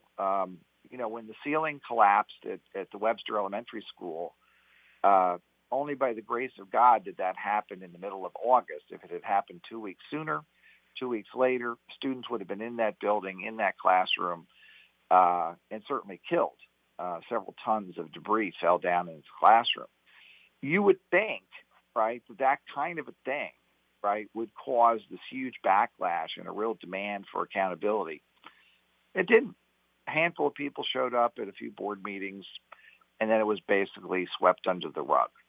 So, and that's been repeated many, many times. So I think the only real frustrating thing sometimes and disappointing thing is that people in the community don't really want to know, the kind of stuff that I report. And so they resent it. I'll leave it at that. You know what? I guess it comes with the territory, but as you know, the work you do is appreciated here, and we're kind of proud that we put our beliefs where our mouth was by having you on as our first news guest, and we hope to continue this relationship for a long time. Bob Cox, my very best to you and your family. You have a great new year, and we'll talk to you again real soon. Thank you so much.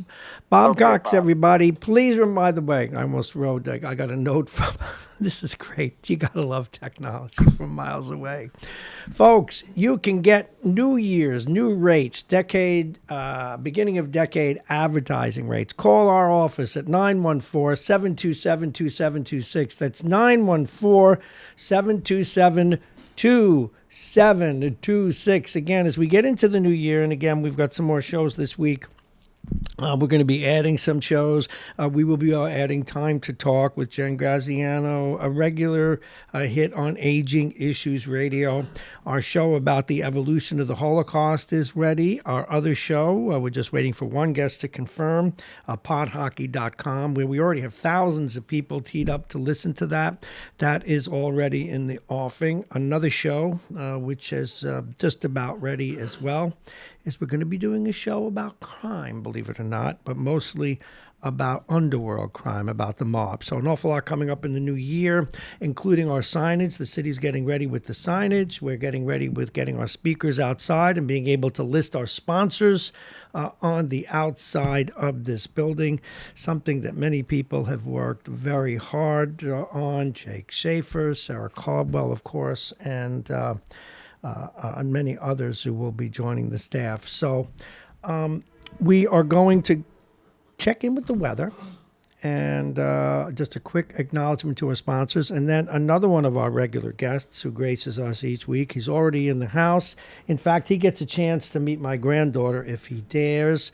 Professor Jack Breslin, you get used to professors. They're smart. You've got to learn, little high school girl.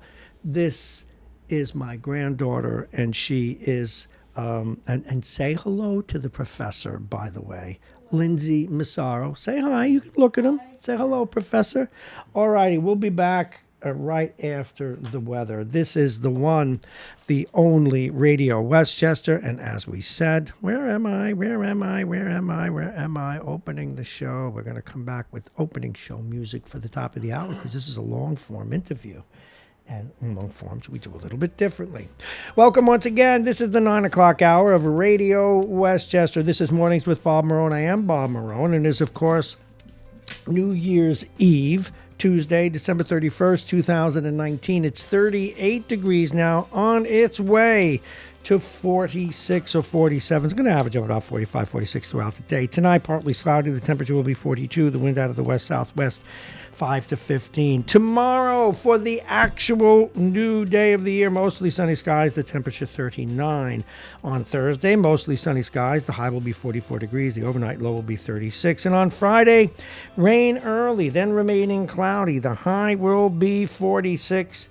The overnight low will be 45 degrees. And on Saturday, cloudy with periods of rain, the high will be 53, the overnight low 35 degrees. And this top of the hour is brought to you by United Hebrew of New Rochelle, a top-rated campus of senior care. Visit uhgc.com. And they also brought you the exclusive weather report. That's United Hebrew, voted one of America's best rehabilitation and senior care campuses, and it's right here in New Rochelle. Visit uhgc.com. Aging Issues Management, Aging Issues Radio, and they will be adding shows as well. The law firm of Pena and Kahn, plug-in virtual reality, and Dominic Cigars, and you won't want to miss Friday's very special Jake's football picks for, well, I guess it's the wild card week. He said it's the best week of the year to do this. He's over here planning already. He's already got the odds. He's calling bookies. He's gone to church, synagogue, temple, you name it. He's figuring out his odds to make still more money. Dominic's Fine Cigars, licensed retailer with a big selection, including Arturo Fuente, Padrones, and more. They will be bringing you those scores or those, if you will, bets of the week. Dominic's Fine Cigars, located at 204 Boston Post Road, Larchmont, open 7 days. As we get into 9 o'clock, please welcome once again Professor Jack Breslin. He's mass communications and ethics, and he's been on all sides of the communications game. He was a reporter up in Kingston. He has been a PR man on television, America's Most Wanted, worked on the periphery of the Letterman Show and all of that, probably more. And, of course, he teaches mass comm and ethics and is a regular on this program. Once again, please welcome Professor Jack Breslin. Good morning, Professor. How are you? Good morning, Bob. And well, thank you. It's good to see you on this, another year in the books almost. Well, actually, it's just one day becomes the other day, and we measure it by a year. But yeah, we do. By spins of the planet. It's a nice idea for a little holiday and a couple of days off. Although I don't have to be back until the 21st. Is that right? You can now. Aren't you about to embark? And I share this with my granddaughter, who's been with me all day. The professor, with his vacations, Lindsay, likes to do something you would probably enjoy because she likes to travel a bit. He takes bus rides all over the country and sometimes flies all over the country. He goes to baseball games and football games and things like that. He's been to Africa and all different places. Why this little funny-looking face? What, are you tired? You want food? Yes. I'm going to be taking you for lunch later. Shut up. All right. I have to be a firm grandfather. He doesn't follow Breslin's first rule of PR. Why? If you feed them, they will come. You know, that reminds me when the current administration, George Latimer up at the county, I mean, they finally have some money now, but they took over after a very lean administration, and I guess they had to show their wares. So, you know, they have the press meetings on a new administration. We had these little cheese cubes and stale crackers and water. Now, that's what I call Spartan. Mm-hmm. In my second reincarnation as a journalist up in Kingston, this little weekly giveaway called the Post Star. And it was loads of fun because I could write about just about anything I wanted. I wasn't getting paid very much. And it was fun scooping the newspaper that had canned me unceremoniously 15 years before. And I was kind of surprised at how they really didn't cater to the press, shall we say. Uh-huh. That in my PR days, we worried about more what we're going to feed the press than what we're actually going to say. Mm-hmm. You know, we did a press conference with cops in Russia once, and we actually had caviar and vodka in the middle of the afternoon at the Century Plaza Hotel in L.A., and my boss turns to me and says, "Did you write a release?" No. So it's like, no, here's the handout. No, we don't have any. But we got vodka and caviar over there. So, you know, it worked. We got them all drunk, and we got a lot of ratings, and it was a good show. So up in little old Kingston, Ulster County, I did this fun little story, at least I thought it was fun, where I was rating the press conferences as far as food. And some of them, I trashed this. They didn't have anything or cold coffee and so forth. But the number one I rated, and also most cholesterol-laden, was the local hospital. They didn't find that too funny. But it was like, you have to take care of the press. If you're going to invite them, you got to feed them. And there's a lot of times where you walk in, and it's at 8:30, 9 o'clock, and all you want is a cup of coffee and a Danish or something, and it's not there. Then you have others that, oh, well, how would you like your omelet? So it all depends upon who's taking care of you. But you got to follow Breslin's first rule. If you feed them, they will come. You just reminded me of something. I'm going to borrow your mic for a second, and I'll explain why. Folks, you can see, by the way, you can see, I think what we're doing, which mic flag do you like better? Do you like this brand thing, or do you like the words, Doc? Okay, I'm not a marketing guru. But as I see that, since I live in Westchester County. It's a mic next to the county. Yeah. I know that's Westchester County. But someone from outside the county or even across the river or north of it might not know that. So you like the words in there. Yeah, okay. The word and the visual graphic also. Anyway, the reason, so these are the two things we're experimenting with. Now, the reason I have this mic up, and I think we've come far enough along, folks, since 9/11, where they think of this. But this has to do with food, too, Dr. Breslin. I have learned over the 15 years of doing this and running another business, that the two ways to get access to someplace without really proper credentials are a mic flag and food. Right. Or a credential that you turn upside down or backwards like I did last week at the Division III championship game to get a free program. And you have to act like you belong. And you know when I did this? You walk in that place and you just look straight ahead. You got to act like you belong there, and it helps to have gray hair. It helps that nobody's checking credentials. I made my bones on and it's an interesting story. And again, today, folks, we're trying to have lighter topics, although we'll get this on heavier. But when I first was changing careers, I did TV before I did radio, and I was actually still in broadcast school, but you get internships, right?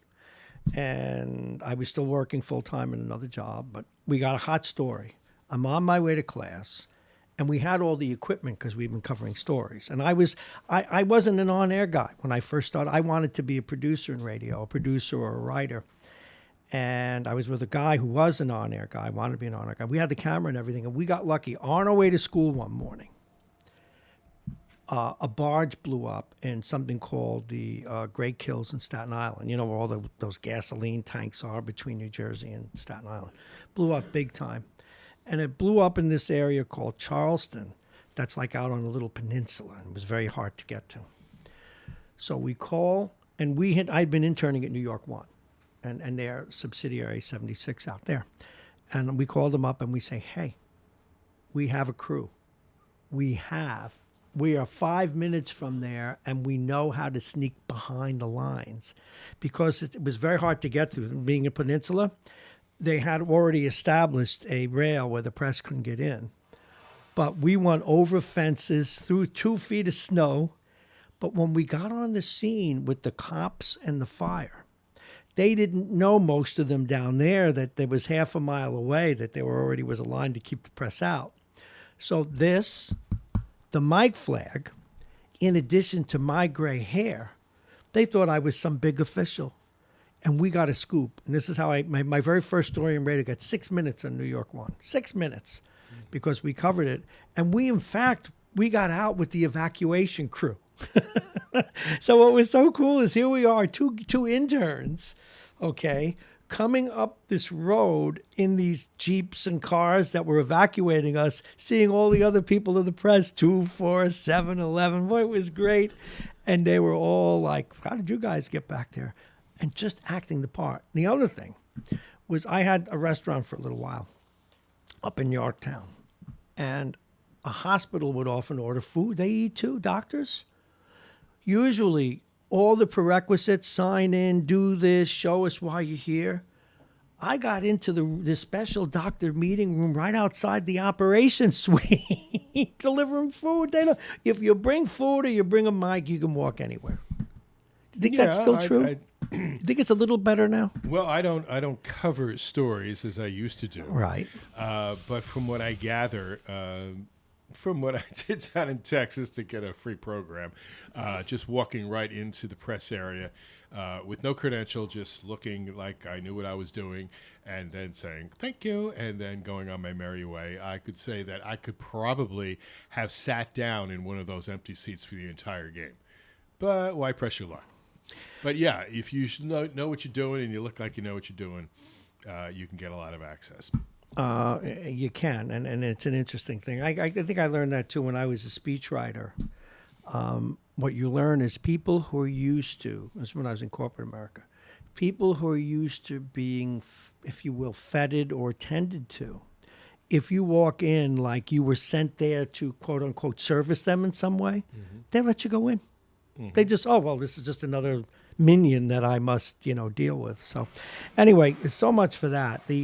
As we look ahead to 2020 and we look at the attacks on journalism that have always existed by those in power, liberals and conservative alike, but probably not since the days of Lincoln has it been so egregious as it has been in this last year or two. A, has it survived? B, where do you think we're headed? I certainly think the free press is alive and well. It has survived. It is thriving. However, there is a question of credibility. There is also a question of government restraint being talked about. For example, he said it, that, the President of the United States gets made fun of on Saturday Night Live, and what was the word he used that he wanted to get back at them? And that's to me kind of scary as a First Amendment advocate, and people would actually approve of that kind of. It's entertainment television. It's a parody. It's satire. Going back to George Washington, there was a in the Supreme Court oral arguments for a Supreme Court case involving Jerry Falwell and Hustler magazine, that Hustler's lawyer talked about a political cartoon that had Washington riding on a donkey, and someone was leading an ass to Washington. That was the caption. I'd never really seen it, so it's how accurate I'm describing it. I'm just going from the movie and also from the Supreme Court transcript of the oral arguments. So going back all that time, that our public officials, our presidents, have been made fun of. They have been satirized. They have been parodied. And for a president to say, I forget the word, it started with an R, repercussions or retribution or something like that, that's scary. And that what's the next step? That legislators start proposing legislation. There was a poll a few years ago, long before Trump decided to get into politics, that a certain amount of people surveyed, close to a majority, didn't have any problem with a government official being in a newsroom to approve news before it went out. And again, that was rather frightening to see that people would actually say, yeah, it's okay for somebody in the government to approve what goes out on the air or what goes into a newspaper. Here, in a country where our free press has been envied, has been modeled in other countries, of a free press is essential to a democracy. The State Department has a group of First Amendment scholars who they send to emerging democracies to run workshops about press freedom, media law, media ethics. One of these days, I hope to get on that little bandwagon. However, some of the places they go, like Uzbekistan and Kakistan, I'm going, well, I don't know about that. But I'll go any place. You ask me, you give me the ticket, I'll go. But I think that is so essential. This we know. That we will, remember the time I called you from the back of a Greyhound bus? Yes, I do. I remember you called in from Africa and Europe. Yeah, and but we ran out of time on that your one. polo team. Because, water polo. Water polo team, yes, I've called you. You made a big splash running the water polo team. He's cute. Does he do this all the time? Like at Thanksgiving dinner and Christmas dinner? And everybody just sits there and goes, yeah, Grandpa. Okay. Oh, we got to find it. Just get back to get back to what we're talking about here, Professor. So one of the themes I have in media law and ethics the first week is First Amendment thriving or threatened on discussion board.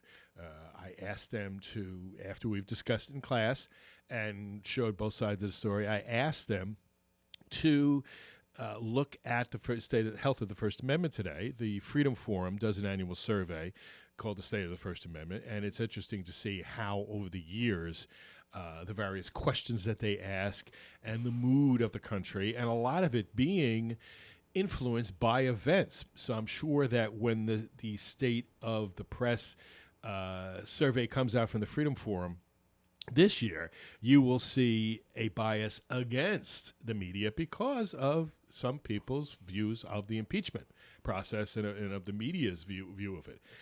But there are other questions, and again, this is how you can kind of taint a survey or rig a survey sometimes to answer the thesis that you want, the questions that you want a certain way. But I think that over the years, the Freedom Forum, with this survey that they have, the First Amendment Center, have been very unbiased in judging just what the health of the First Amendment is. So it'll be interesting to see how this turns out this year with the covering of the impeachment. There are a couple of questions that I have. Again, our guest, professor from Iona College, Dr. Jack Breslin, Mass Communications and Ethics are what he teaches today. Journalism is obviously our focus. I get the sense, and I guess I'm happy about this, but that the First Amendment, such as we practice it here, whether we agree with things that are said or not, is so entrenched, it would take an awful lot, a lot more even than legislation to squelch it. Mm-hmm. Yeah. Is that fair enough? Is that true? I would say that is a very good assessment of the process that it would take to hamper the press, to throttle the press, to restrain them from stopping them from publishing. Of course, there was a very fine movie last year, The Post, about the efforts of the Nixon administration to stop the publications of the Pentagon Papers, and how the Supreme Court, in that landmark decision, 6-3, said that there was no threat to national security, that they had not met the heavy burden, the presumption against prior restraint that the government has to show. They had not met that burden. again, the president has said, and I'm being respectful here as much as I can as a student of the presidency, has said on several occasions, we're going to change those libel laws. All right, well, where does that come from? That he, for a long time, has been very litigious and has been involved in a lot of libel suits, and to my knowledge has never won any of them. The example of, Bill Maher saying, if Trump can prove that he's not descended from an orangutan, I'll donate $1 million to his favorite charity, and there was litigation over that. Like, come on. But that's not what our courts are for. As a result of that and other cases, he said, we're going to change those libel laws. Well, excuse me, Mr. President, but that's not how it works. That the Supreme Court ruled that a public figure like you, one who seeks the limelight, one who seeks media attention, the standard is actual malice, knowing, reckless falsehood, and that's not going away. Unless the Supreme Court turned around and ruled against it, which Clarence Thomas has come out and said he doesn't like that ruling. But that's only one vote in an iron court. Well, he's useless. So therefore, I hope he's not able to persuade the others, but I don't think he's ever not will. capable. He's like a brick in a place of flowers. I mean, I defended him for so long in terms of how he was treated when he ran, but he's turned out to be a useless justice. Mm-hmm. Well, he and I actually have something in common. What's that? You only have one conviction and it never changes no matter what the facts are? No, he studied to be a priest too. Oh, that's right. But again, and I'm sort of proud of the fact that I have this bifurcated. I'd love to sense. sit down and chit-chat about the seminary with him sometime. No, but the fact that he was treated horribly, and I lost a lot of respect for the way the Democrats treated him when he ran or when he was being vetted. But I don't. And it's my own bias. I have no respect for someone whose opinions are not. He's asked one question in 25 years on the court. He never really enjoins issues. He just already has an opinion. We already know what it is. So he's discounted. He's like just put this vote in the hopper and move on. He becomes a useless jurist, in my opinion. Yeah, as also a student of the court. I've looked at his decisions over the years, and for instance, with Virginia versus Black, was the case where it was a cross-burning case of an anti-cross-burning statute down in Virginia, where he did participate in the oral arguments, as you say, first time in years. But I've gone to oral arguments 3 times. Yeah. 1, 2, 3. Yeah, and I actually watched him. That he would put his arms behind his head and lean back in the chair, and he'd be looking up at the murals. I guess and other people are focusing on the question, but then there's a video done by the Supreme Court Historical Association that I use in class, although now it's dated because 3 or 4 of the 9 justices interviewed are no longer on the court. So I wish they'd do a new one because it was a really excellent look at the court, its history, and how the justices will disagree yet agree on the fundamental purpose of the court. And it was Scalia going, the Constitution hasn't changed, and Ginsburg goes, the Constitution has changed. We have the Civil Rights Amendment and so forth. And then he said, as you just did, he goes up in my mind, oral argument doesn't change my mind. That's what he said. Yeah. That I go in there with my mind made no, up. he does. No, and so why don't you go upstairs and have a cup of coffee and we'll see you later. It drives me nuts, whereas Antonin Scalia was brilliant. I mean, even though I may not have agreed with some of his positions, at least he was thoughtful. He considered himself, he was an intellectual. I don't understand Thomas. Intellectual and condescending. The way he would ask the questions was like, I'm smarter than you. And then occasionally you find a jurist who was up to his level and they were having this dialogue. But in the people who study the oral arguments, it's like a post office box that the justices will ask a question. They're trying to pull out an answer out of the jurist, out of the advocate, but at the same time they're sending a message to one of their other justices that this is an area I think we should look at, or I disagree with what you said. Yes. So Scalia, I think, loved to participate in that kind of dialogue. He really did. And Ginsburg is number 2 when it comes to now. She's, the most vocal questioner there. And I respect his right not to participate if he doesn't want to. But again, what message does it send to the advocates that he's not even paying attention to them? And I worry that someone like Sotomayor is going to do the same on the other end. I do. One of the problems I have with the Supreme Court and in my lifetime is that it seems, I'm sure it happens elsewhere, we try to get juries that are favorable, but it's the only endeavor where we ask for the opinion, we ask for the verdict before the trial.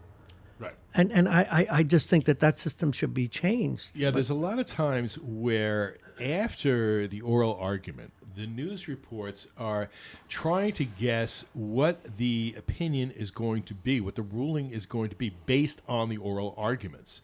And in one way, I think that is a good way to see where the justices are. Mm-hmm. But then it doesn't really say that they're going to change their minds. And I think a lot of court watchers would say, well, they don't change their minds. They're very rooted in their opinions, and you can almost guess from their questioning or lack of which way they're going to vote. Which reminds me, I got a few days here. I got to go back down. I haven't been to an oral argument since some How of do you these get in? folks.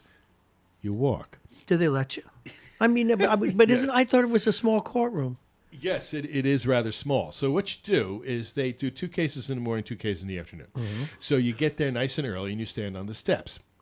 Now, you can't write anything down, no tape recorders, no nothing. And usually it's like a school group or somebody else standing there.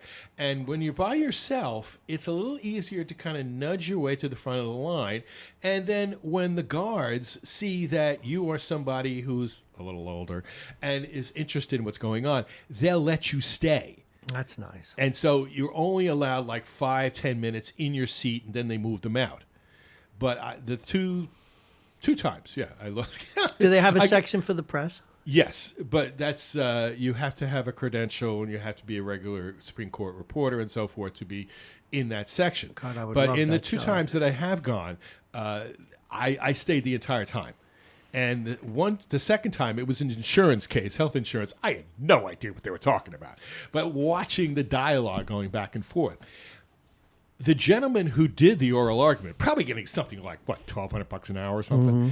Afterwards, there he was walking with his family outside. So I said to, I guess his son or something, you mind if I ask him a question? And he goes, hey, Dad, you got a fan over here. Oh. And he goes, hello, da-da-da-da. How many? 33 arguments. And I don't know if I can do it. You 33 times you were arguing for the court. That's pretty good. And so I got my little mini interview. I didn't tape anything, but how he discussed it. And he goes, oh, keep walking with us, keep walking. I said, maybe they'll invite me to lunch. Get a free lunch out of it. All right, let's move on to the second half. It was really brilliant to watch him and other advocates do their argument. And another little interesting thing, at our annual convention, the Mass Comm professors, occasionally we go to D.C. And one time, one of my colleagues got us an insider's tour with the head press person. So we went right into the press room. And she sat us down, and I can't repeat some of the stuff she said because it was all off the record about dealing with the justices and the oral arguments and what happens when there's a major one. She was talking about the night of Bush versus Gore, and to see the work into the press. And that was during the summer. The court wasn't in session, so there really wasn't anybody there as far as famous press people. But it was really interesting to go behind the scenes and walk down the corridors past the justices' offices, which that's not on the public tour.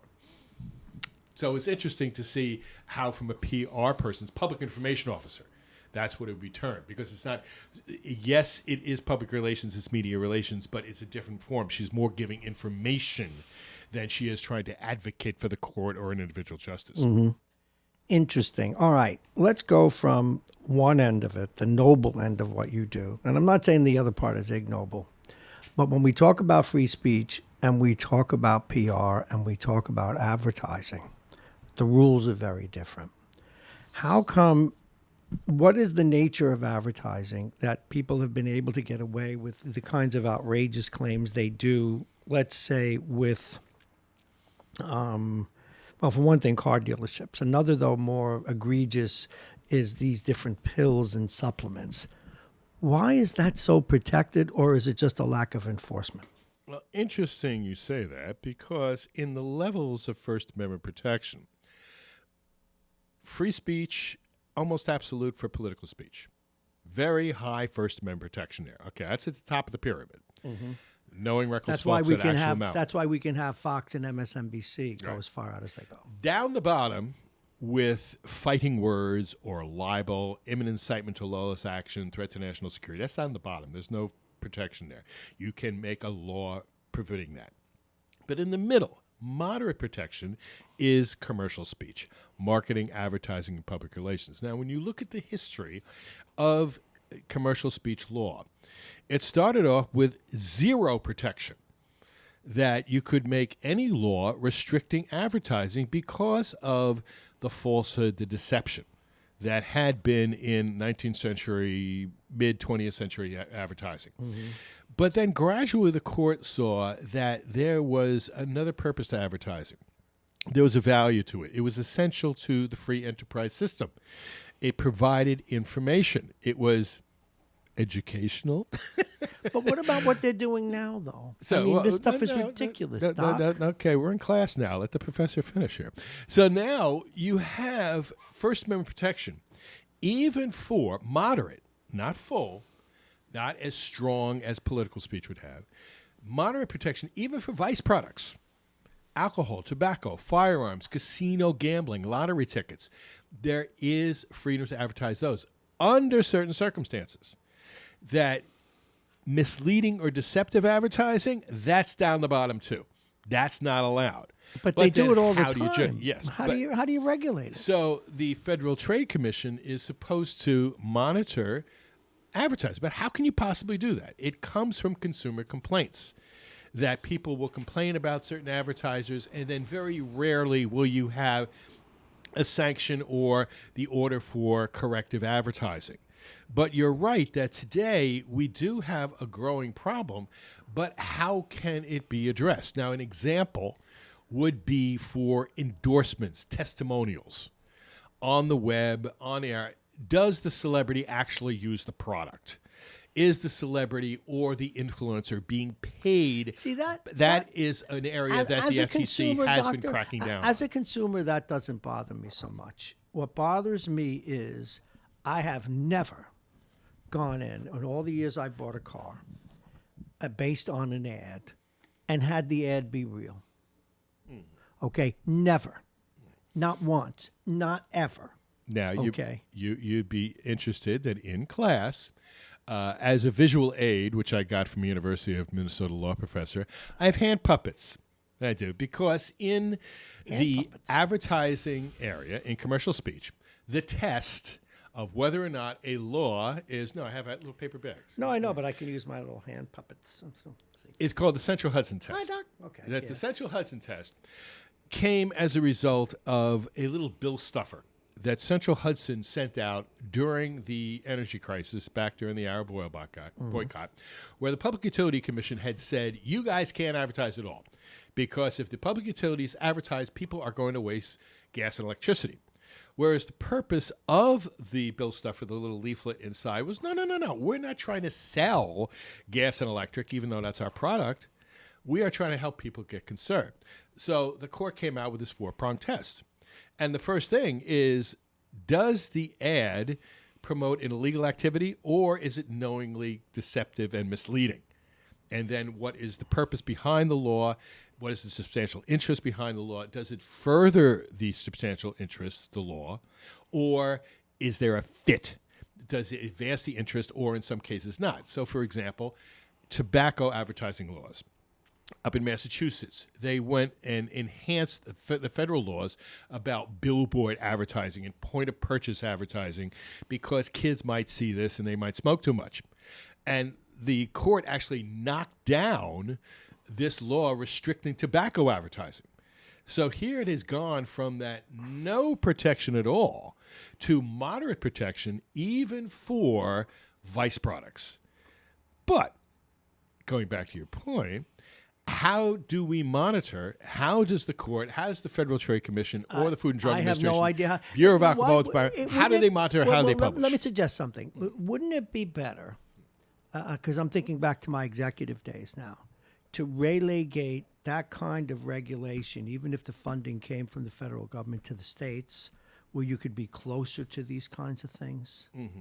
Wouldn't that work more effectively? But the amount of advertising that is out there is not somebody sitting in the basement of the Federal Trade Commission listening Of to course every not. radio show or looking at every magazine or in the internet. It comes from consumer complaints or some egregious national ad that people just say that hasn't happened.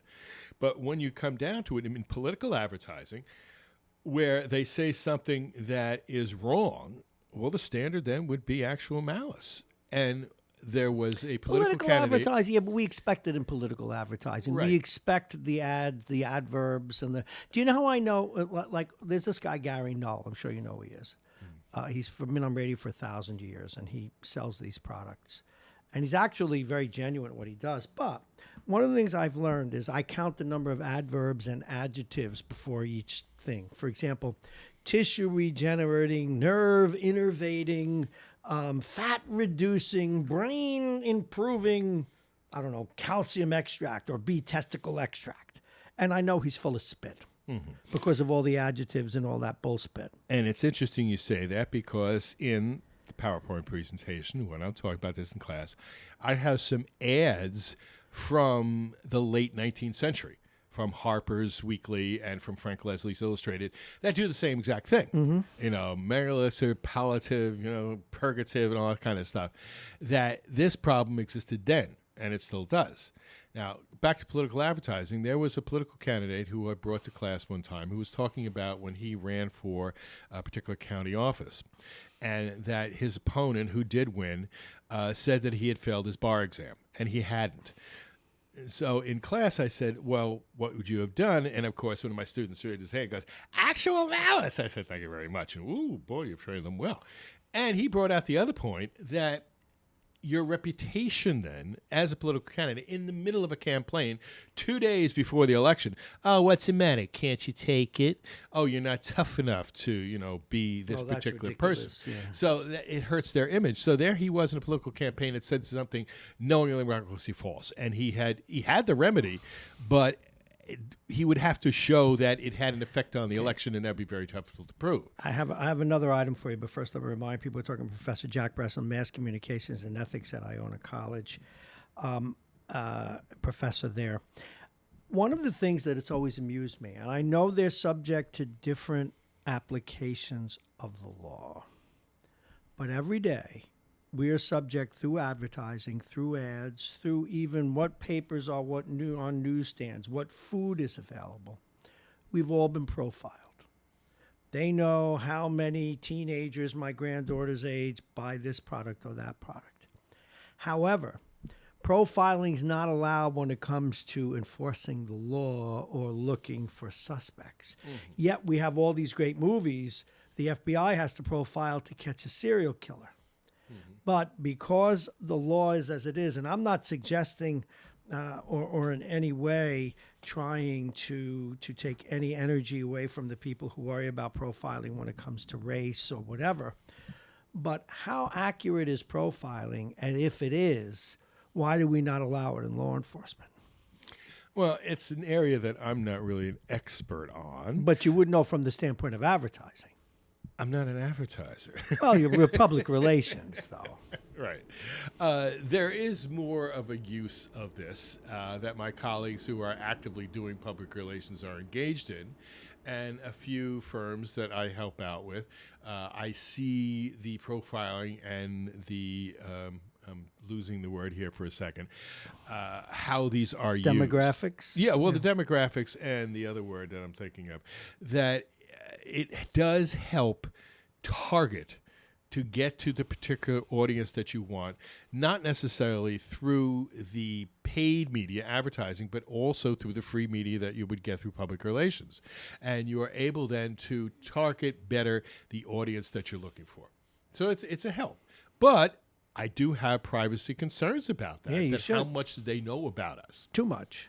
Now, an interesting And example. this is where we now graduate into the web and email. You look at one site and all of a sudden you're getting 10 emails for that. You apply for one loan and you get everybody sending you. I mean, there's so much dishonesty on the web. I don't know what's real. Right, then you buy a airplane ticket or a Greyhound bus ticket to go to a particular town, and all of a sudden you're getting hotel ads and rent-a-car ads and stuff, and they would say, well, you clicked on that little button a long time ago at the bottom and you agreed to our stuff, and so therefore too bad. Now, one of the more famous deceptive advertising, which of course gives us an illustration here, foamy shaving cream. You might remember this ad. So good it shaves sandpaper, right? Only one problem.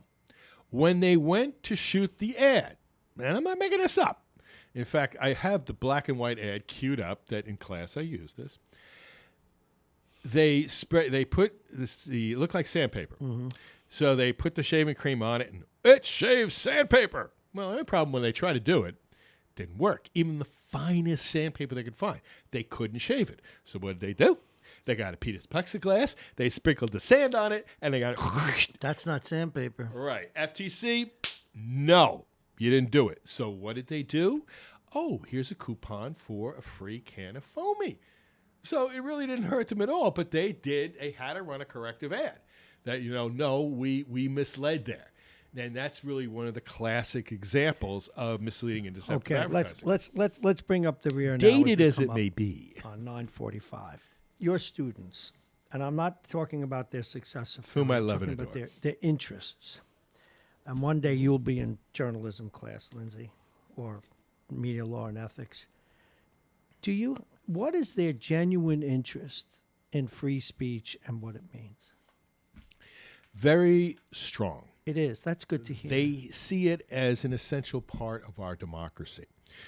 In that introductory part of the course, the second discussion board question I use is, give me an example, not just here in the United States, but globally, of press freedom being threatened. And it's interesting that they do, in order to fulfill the requirement, get the international. But even though I don't ask, give me a domestic answer, they do. That then they're doing exactly what I want. I want them to look at global press freedom and then see where we fit in. I have outside my office door a map of the world from the Reporters Committee for a Free Press, where they have color-coded press freedom obstructed, best press freedom in different countries. And we have a little yellow because of some of the problems that I brought up. Whereas there's other countries like Finland and Iceland where it's white, it's fine, everything's great here. There's no problems with our press freedom here. But then you look at the U.S. and there's that little yellow. Now, of course, black would be Russia and North Korea and China and Cuba, otherwise where there's just no press freedom at all. Or it is privately owned, such as in a lot of developing countries. It's privately owned, but it's government controlled. So, for example, in Kenya, that a lot of the major media are owned by government ministers and members of parliament. They are major shareholders. So you will not see criticism of them in the major press. And there are times where the media has been restrained. During the violence following the presidential election there a few years ago, the government said to the TV news media, you do not show any live violence. You do, we're shutting you down. And they had actually burned down a newspaper once. The Standard newspaper was burned down. That's ridiculous. All right, let's look to 2020. What trends do you think we'll see before we let you go? Newspapers, broadcast journalism, and electronic. What trends do you think we'll see? Due to the business model, I think we will still see newspapers folding. Or bad. Going to a total web format.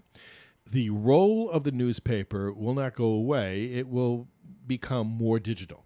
Because I think newspaper journalism is essential to our democracy and the rigor of that kind of journalism that you do not necessarily see in other media, such as television or talk radio, that you do not have that rigor of reporting. But in their defense, you don't necessarily have the time to check things out.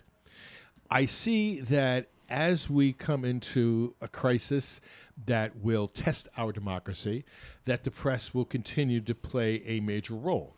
And even though there are those who doubt the credibility of the media and attack the media and want restraint of the media, there is still the significant majority that still sees that a free press has to hold our government accountable and has to be accountable themselves and transparent. That a free press, as guaranteed by our Constitution, First Amendment, not absolute, but the guarantee of a free press is essential to the health of our democracy. What about technology? Technology Facebook is helping journalism, but you just mentioned it. The challenge that journalism takes on a new form on social media, where is there necessarily that accountability? Is there that fact-checking? Is there that editor that you've had before? No, you don't. And so that's where a lot of biased and false stories get out there that people rely upon and have false opinions. Just a few minutes ago, up at the bagel shop, listening to someone reacting to a story about media credibility. I should shut down that media. I didn't open my mouth. No, you can't. But it's like, no, okay, I'm going to get out of here in one piece. Like my good old buddies out in Salazar, Oklahoma, that I got out of there in one piece. But the misinformation that they were basing their opinion on, there was no way I would be able to convince them that, no, I'm sorry, you're misinformed. Well, Doctor, this is the chance where I get to thank you very, very much for being with us today and also being with us all year. We wish you and yours the very, very best. Happy New Year. I got to go over some formalities now and get that done. You good planning any trips in the next couple of weeks? Going to see any football or basketball? No. This is going to be a staycation. I got some projects that I'm working on that I'll be going in at 8 o'clock and staying there till 10 p.m., a.m. to p.m., trying to get this project done so I can move on to some other projects. Well, I'm very anxious to talk with you when you're ready about your book about bus travel. Right. You will Very get an interested. autographed copy. We'll have it done. Okay. But as I said, as I travel on the bus, I'm getting more and more done. Jack Breslin, thank you very much. Professor Jack Breslin, Mass Communications and Ethics at Iona College. Have a wonderful new year. All right, we've got a lot of people to thank today. Folks, we're going to talk with Lindsay in just a moment and say goodbye to her as well. Oh, wait a minute, Doctor. I promised you we were talking last week about my alumni game played at the ballpark in Staten Island. This is me on the mound and swinging the bat. All righty, we want to thank Mike Edelman, Vince Russo, Bob Cox. All the callers were great today. Thank you very much. Anthony Goletta, Tom from Pelham. I know we had others. It's just been a busy day. And as far as my granddaughter, Lindsay, thank you for spending a day with us on the radio. You did a good job. Did you like it? Yes. What did you like best about it? Insulting you? I thought that you would, but you do love me, don't you? I don't know.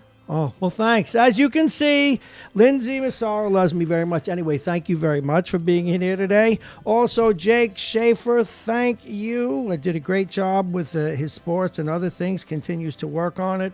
Folks, we are going to take our leave. You've been listening to Radio Westchester. Now, remember, we'll have special rates for advertising in the new year. We'll be adding shows. Now, we'll be back with you on Thursday and Friday. Tomorrow is an off day, as you might imagine. We'll be back Thursday and Friday with full shows. Then actually, Friday's a 3-hour show, but the new year figures to bring a lot more Radio Westchester. Remember, you can listen on RadioWestchester.com.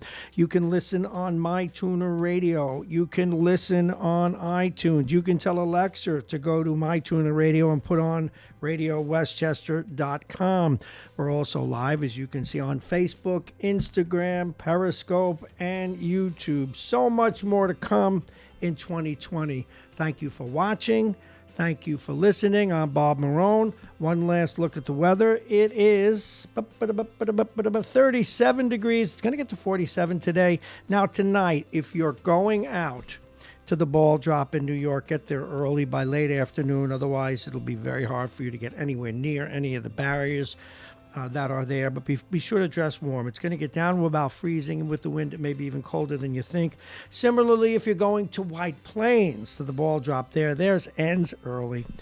Dress comfortably. Be careful. And if you drink, please don't drive. Take public transportation. As you know, at White Plains, the particular ball drop there, I think it's Heineken, actually provides rides for people who drink too much. So tonight, partly cloudy, the temperature 32. Again, with the wind, it's going to feel a little colder. Wednesday, mostly sunny skies. The temperature will be 39. Thursday, mostly sunny skies. The high will be 44. The weather was brought to you today exclusively by United Hebrew of New Rochelle, voted one of America's best rehabilitation and senior care campuses, and it's right here in New Rochelle. Visit uhgc.com. And we also want to thank Aging Issues Radio, Aging Issues Management, the law firm of Pena and Kahn, Plug-in Virtual Reality, and Dominic Cigars. Dominic's Fine Cigars, licensed retailer with a big selection, including Arturo Fuente, Padrones, and more. Dominic's Fine Cigars, located at 204 Boston Post Road in Larchmont. Jake was running around with a couple of them early today. They're open 7 days. And to all of you, please have a safe and happy New Year. We'll see you all Thursday morning.